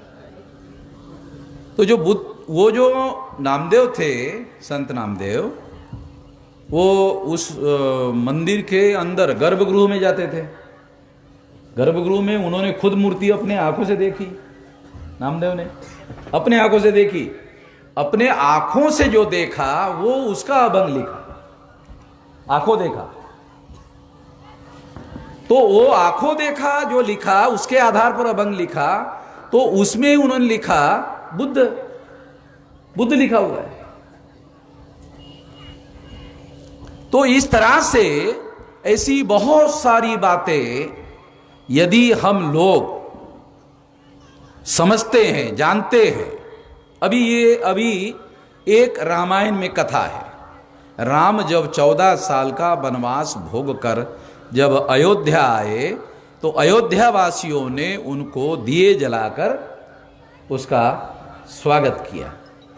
हिस्टोरिकल एविडेंस ये है कि बुद्ध ज्ञान प्राप्त करने के बाद जब अपने कपिलवस्तु अपने गांव आए तो इतिहास में पहली बार, क्योंकि रामायण तो 800 साल बाद की कहा था, वो पहली बार सारे कपिलवस्तु के लोगों ने दिए जलाकर बुद्ध का,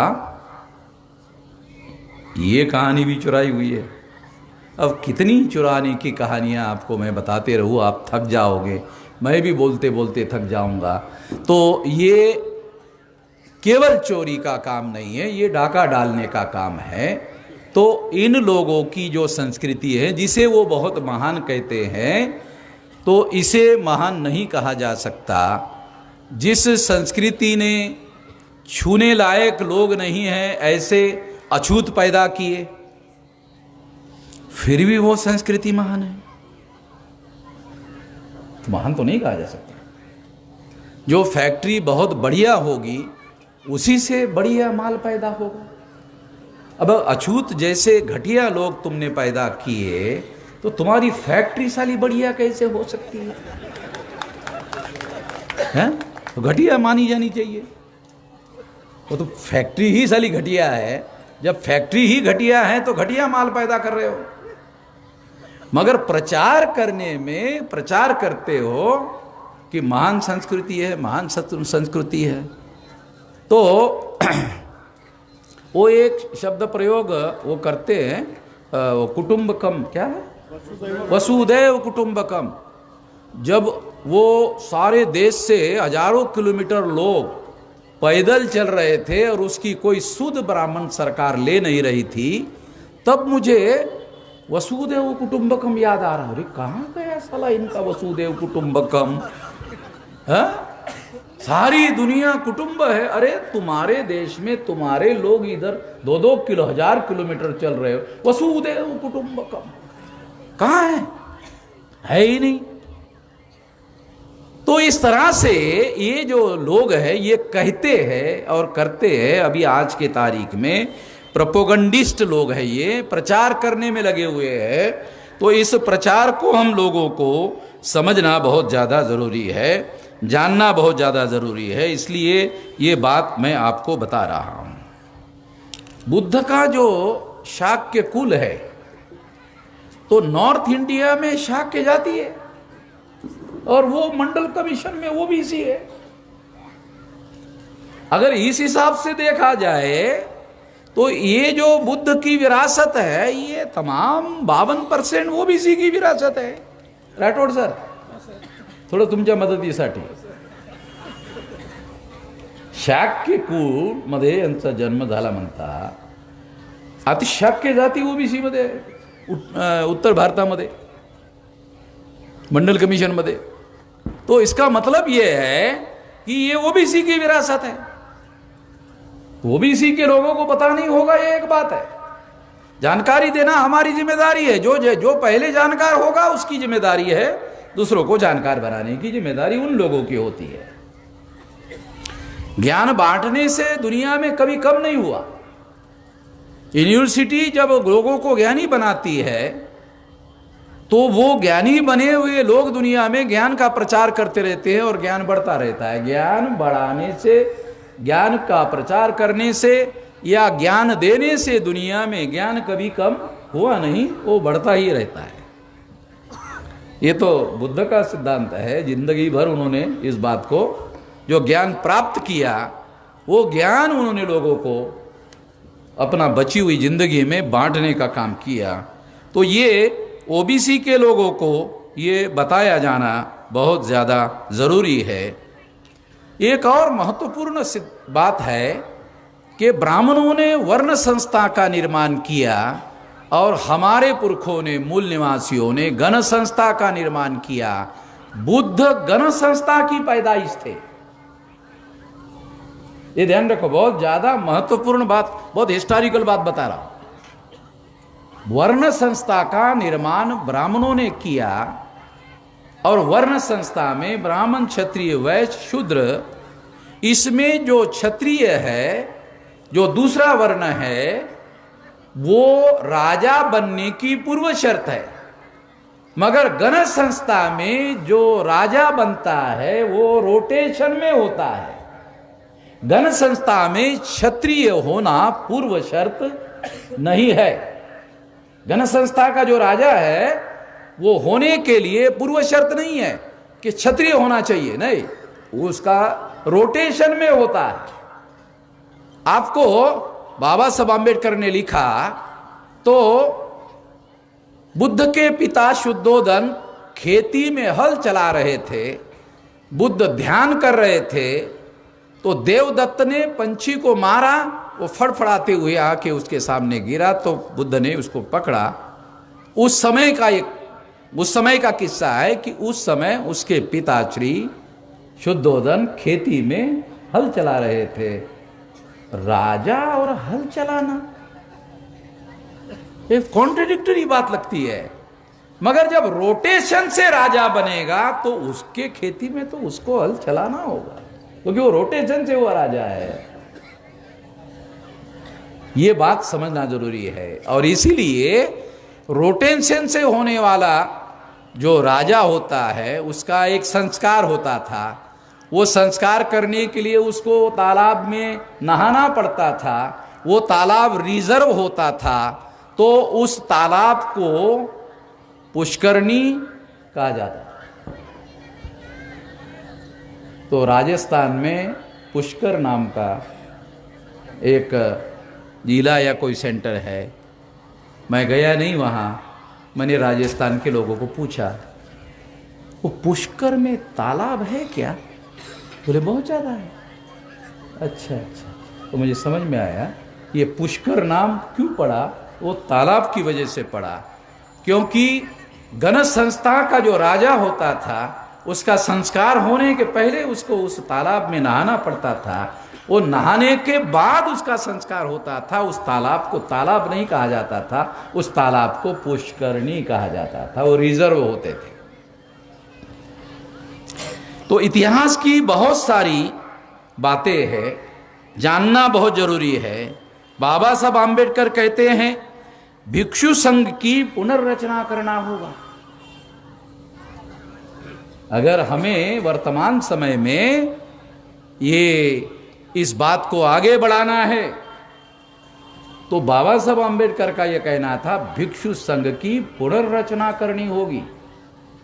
जैसे कैथोलिक जो क्रिश्चियन धर्म है और प्रोटेस्टेंट जो क्रिश्चियन धर्म है, तो उनका सिस्टम उन्होंने अलग अलग बनाया हुआ है। कैथोलिक का ट्रेडिशनल है, जिसको ऑर्थोडॉक्स कहते हैं अंग्रेजी में। प्रोटेस्टेंट जो शब्द है वो प्रोटेस्ट नाम का जो अंग्रेजी शब्द है, उन्होंने उसके खिलाफ प्रोटेस्ट किया। जैसे हमने मोर्चा निकाला तो अंग्रेज लोग होते तो बोलते प्रोटेस्ट किया, हम मराठी या हिंदी है तो बोलते प्रोटेस्ट, हमने मोर्चा निकाला। तो ये प्रोटेस्टेंट जो आया हुआ है ये वहाँ से आया है। तो प्रोटेस्टेंट लोगों में उन्होंने तरीके जो उन्होंने पुनर्रचना की, उनके जो फादर वगैरह जो सिस्टम था उसकी पुनर्रचना की। तो बाबा साहब आम्बेडकर कहते हैं कि इसकी पुनर्रचना करने से हमें बहुत ज़्यादा फायदा होगा और इसको आगे बढ़ने के लिए नए तरीके ढूंढने होंगे। ये निश्चित रूप से मुझे लगता है कि बुद्धिस्ट इंटरनेशनल नेटवर्क को बहुत सारे काम चुनौतीपूर्ण है, उस काम को भविष्य में करना पड़ सकता है।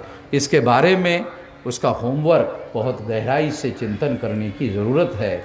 और जैसे अभी मैं एक प्रचारक हूँ, तो मैं तो काषाय वस्त्रधारी नहीं हूँ, मगर मैं चरत भिक्कवे चारिकं बहुजन हिताय बहुजन सुखाय तानु हिताय लोकानुकंपाय आदि कल्याण मध्य कल्याण अंत कल्याण का तो डेली काम कर रहा हूँ, मगर काषाय वस्त्रधारी नहीं हूँ। मैं तो एक कर रहा हूँ डेली पिछले 45 साल से, और बहुजन का कर रहा हूँ। और एक बात बनते जी, हाँ बहुजनों का कर रहा हूँ। बुद्ध ने जो कहा ना, अरे नाही वामन मेश्राम ते काय बुद्धाचं काय करत नाही बाबा, बाकी सर्व करते पण बुद्धाचं नाही करत. असं लक्षात माझ्यावर काय आरोप आहे, आपल्या लोकांची जी समज आहे.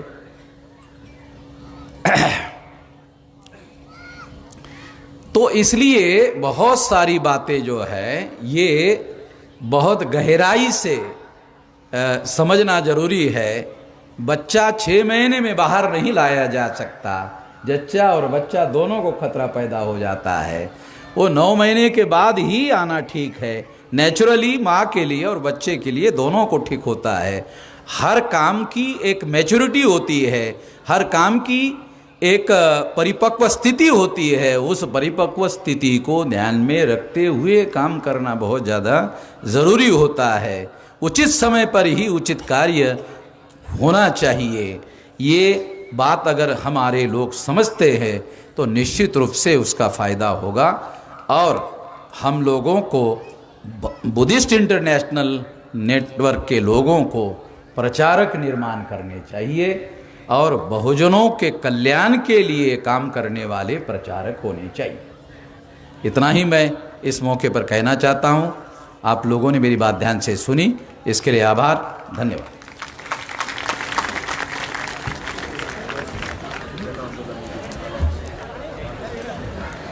साथियो, या ठिकाणी पुन्हा या ठिकाणी जन आंदोलन निधी या ठिकाणी आलेला आहे।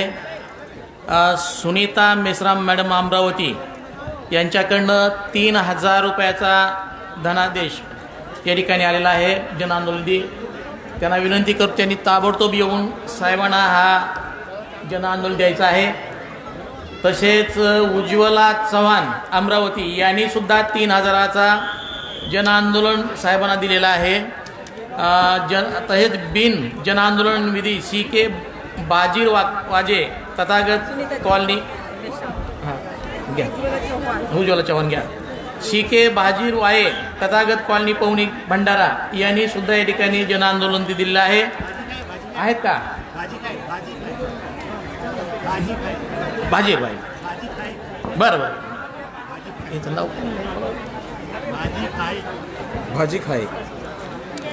भाजी खाये यांच्याकडनं या ठिकाणी जन आंदोलन निधी आलेला आहे। तक्षशिला बुद्धविहार कळमेश्वर जिल्हा नागपूर यांच्याकडनं 1000 जन आंदोलन निधी आलेला आहे। तसेच अमर ज्योती बुद्धविहार नागपूर यांच्याकडनं 300 रुपये जन आंदोलन निधी आलेला आहे। सुजाता रमेश नानवटकर मायाडू बुद्धविहार हिटी सुजाता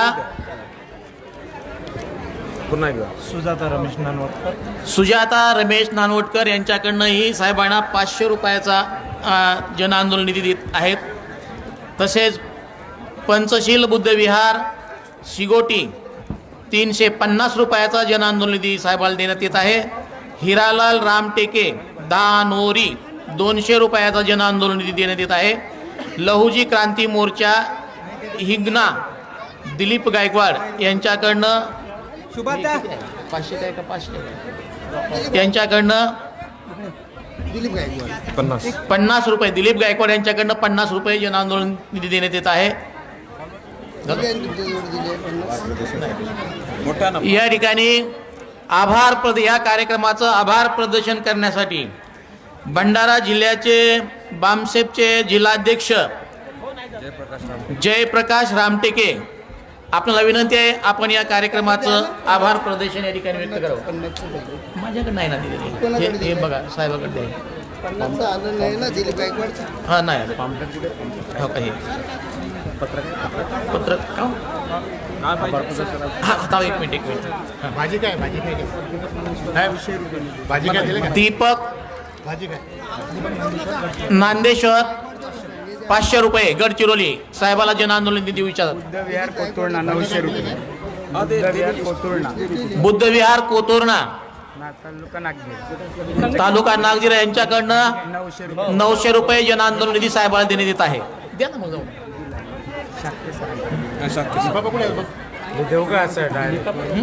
काय किशोर इंदळेकर यांच्याकडून साहेबांना 500 रुपये जन आंदोलन निधी बिनचे मुंबईचे उपाध्यक्ष यांच्याकडनं साहेबाला 500 रुपये जन आंदोलन देण्यात येत आहे।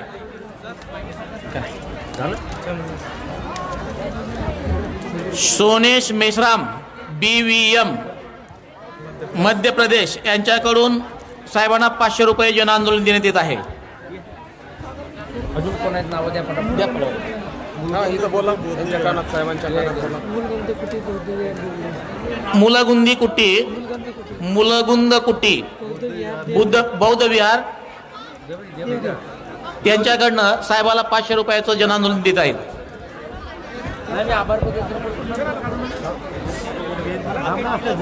घ्या चला फटाफट या फटाफट फटाफट फटाफट यांच्या कानात बोला चला फटाफट. सरोद मेश्राम उत्तर नागपूर यांच्याकडनं साहेबांना 500 रुपयाचा जन आंदोलन निधी देण्यात येत आहे. आर्यन भीमराव कराडे 100 रुपये जन आंदोलन देण्यात येत आहे. कस्तूप दिलीप मोहोळ यांच्याकडनं साहेबांना जन आंदोलन निधी 100 रुपये देण्यात येत आहे. रवी भगवान मोहोळ यांच्याकडनं ही जन आंदोलन निधी 100 रुपये देण्यात येत आहे.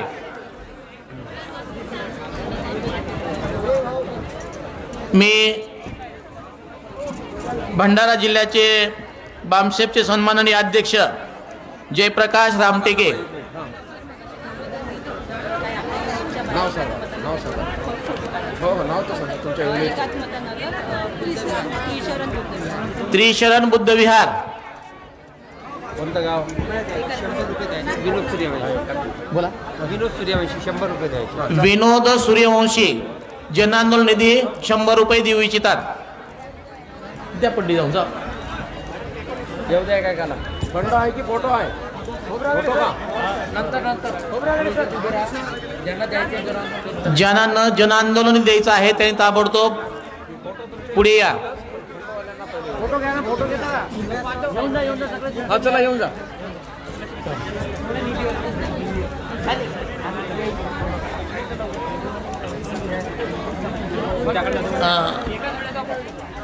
या ठिकाणी या कार्यक्रमाचं आभार प्रदर्शन. काय फोटो आहे का फंड आहे? नाही फोटो आहे. जा लवकर जा. जयप्रकाश रामटेके भंडारा जिल्हाध्यक्ष बामशेप हे कार्यक्रमाचं आभार प्रदर्शन व्यक्त करतील.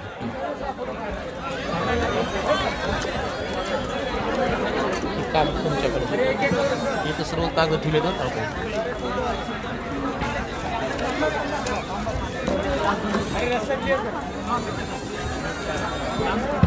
कोणी ऐका निधी देणार विष्णू तिथं पुढे जावा. विष्णू नागमुते हे पैसे साहेबाकडे द्या. हे 100 रुपये जन आंदोलन देऊ इच्छितात. सर झालं का? प्रवीण राऊत. हा सर महादेव बुलबुले विनोद भांबोरे यांच्याकडून 200 आणि 100 रुपये असे एकूण 300 रुपयाचा जन आंदोलन निधी आलेला आहे. तुम्ही एकच येऊन द्या सोबत करायचं साहेबाकडे या पंक्चरवाले आले का?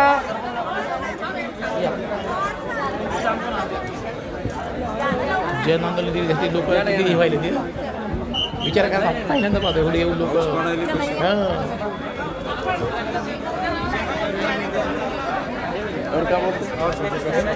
जन आंदोलन काही घ्यायचं का? 12.5 लाख रुपयाचा मागेला जन आंदोलन कमी केलं.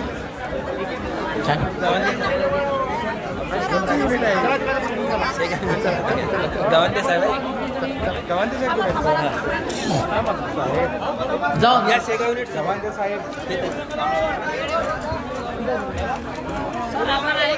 हो आहे ना.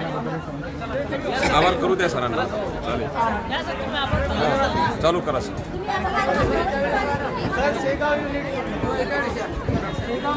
बुद्धिस्ट इंटरनॅशनल नेटवर्क महाराष्ट्र राज्याचे 3रे राज्यस्तरीय अधिवेशन या चंद्रमणी बौद्ध विहारामध्ये आज दिनांक 19 नोव्हेंबर 2021ला सकाळी 11 ते आता जवळपास 6:30च्या आसपास हे राज्यस्तरीय अधिवेशन या ठिकाणी संपन्न होत आहे. या अधिवेशनाची अध्यक्षता मान्यवर वामन मेश्राम साहेब, राष्ट्रीय संरक्षक बुद्धिस्ट इंटरनॅशनल नेटवर्क यांनी आजच्या या दोनही सत्राची अध्यक्षता केली. त्याबद्दल बुद्धिस्ट इंटरनॅशनल नेटवर्क आणि बामसेप जिल्हा युनिटच्या वतीनं त्यांचे हार्दिक खूप खूप धन्यवाद। या कार्यक्रमाचे उद्घाटक भदंत ज्ञानज्योती महादेव चंद्रपूर यांनी सुद्धा या कार्यक्रमाला उपस्थिती प्रदान केली, त्याबद्दल त्यांचे सुद्धा खूप खूप अभिनंदन।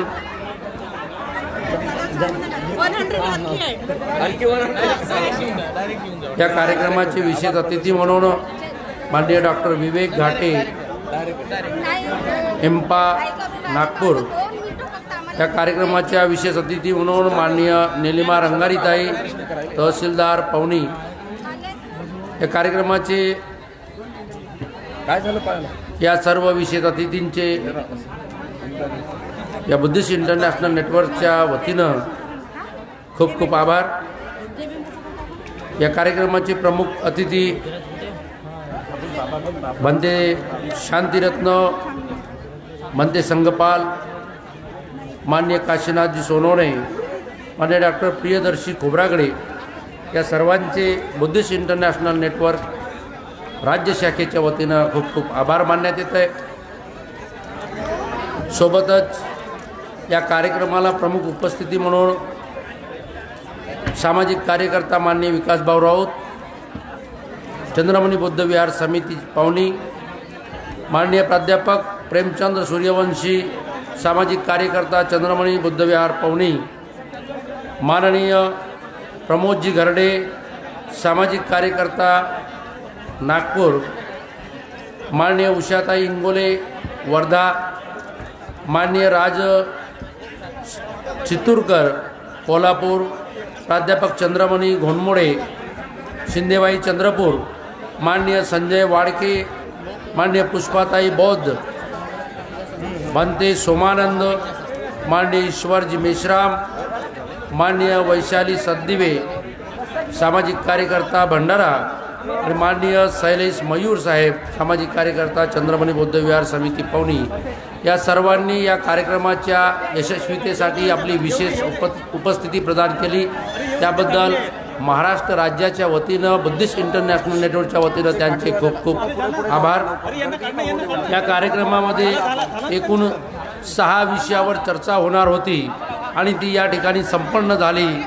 या कार्यक्रमाला प्रमुख वक्ते म्हणून माननीय डॉक्टर प्रताप चाटसे सर, आंतरराष्ट्रीय coordinator Buddhist International network Jalna, माननीय डॉक्टर प्राध्यापक विलास खरात सर, राष्ट्रीय प्रभारी बुद्धिस्ट इंटरनॅशनल नेटवर्क नवी दिल्ली, माननीय डॉक्टर रमेश राठोड सर, अध्यक्ष ओबीसी धम्मदीक्षा समारोह समिती नागपूर, माननीय अमित नरवाडे साहेब ठाणे, डॉक्टर सुरेश खोब्रागडे, ज्येष्ठ साहित्यिक लाखनी, माननीय सुमन कदम मॅडम, बुद्धिस्ट इंटरनॅशनल नेटवर्क राज्य संयोजक महिला विंग, या सर्वांनी हे कार्यक्रम यशस्वीतेसाठी आपापल्या परीनं या ठिकाणी विचार ठेवलेत आणि तुम्हा सगळ्या उपासक उपासिकांना, बौद्ध जनांना नवीन माहिती मिळाली। या माहितीचा उपयोग निश्चित भविष्यामध्ये ज्या आंदोलनाचा पवित्रा या निमित्तानं घेण्यात येईल त्यामध्ये निश्चित होईल। त्यामुळे या वक्ताकरांचे सुद्धा मी खूप खूप आभार मानतो। या कार्यक्रमाला संपन्न करण्यासाठी जो मंडप डेकोरेशन, साऊंड सिस्टीम ही जी व्यवस्था ज्यांनी उपलब्ध करून दिली ती न्यू संदीप डेकोरेशन शिलेगाव शिहोरा येथील प्रोप्रायटर माननीय कमोद पडारे सर यांचासुद्धा या ठिकाणी खूप खूप आभार।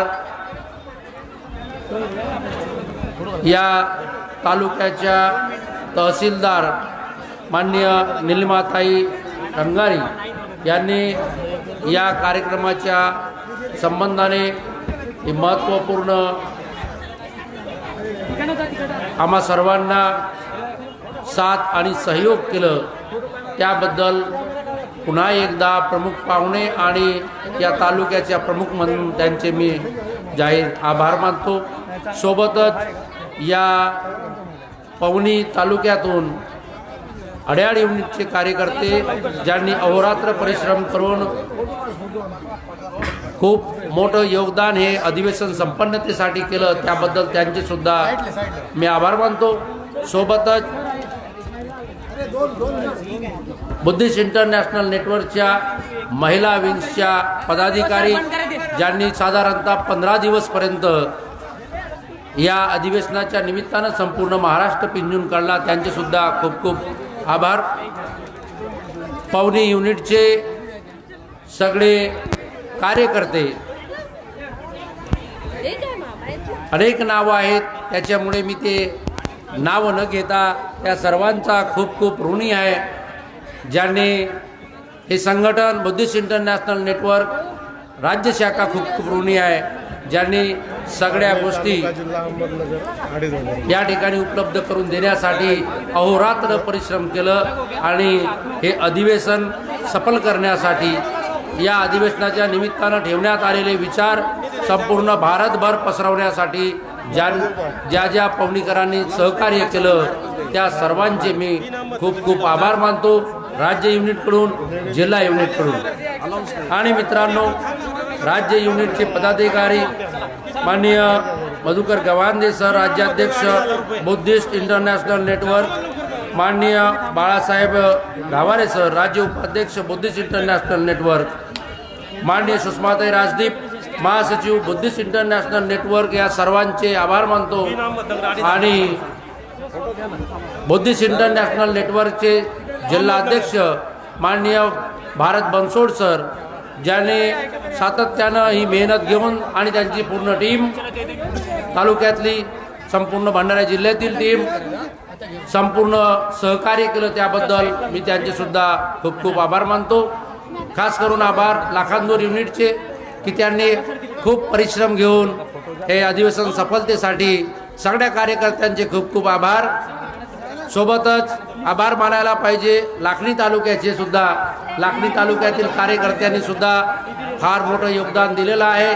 संख्या कमी असली तरी त्याची कधी कमी पडू दिली नाही आणि हे अधिवेशन यशस्वीतेसाठी, संपन्नतेसाठी, अधिवेशनाच्या संपन्नतेसाठी सर्वांनी अथक परिश्रम घेतले, त्याबद्दल त्या सर्वांचे खूप खूप आभार.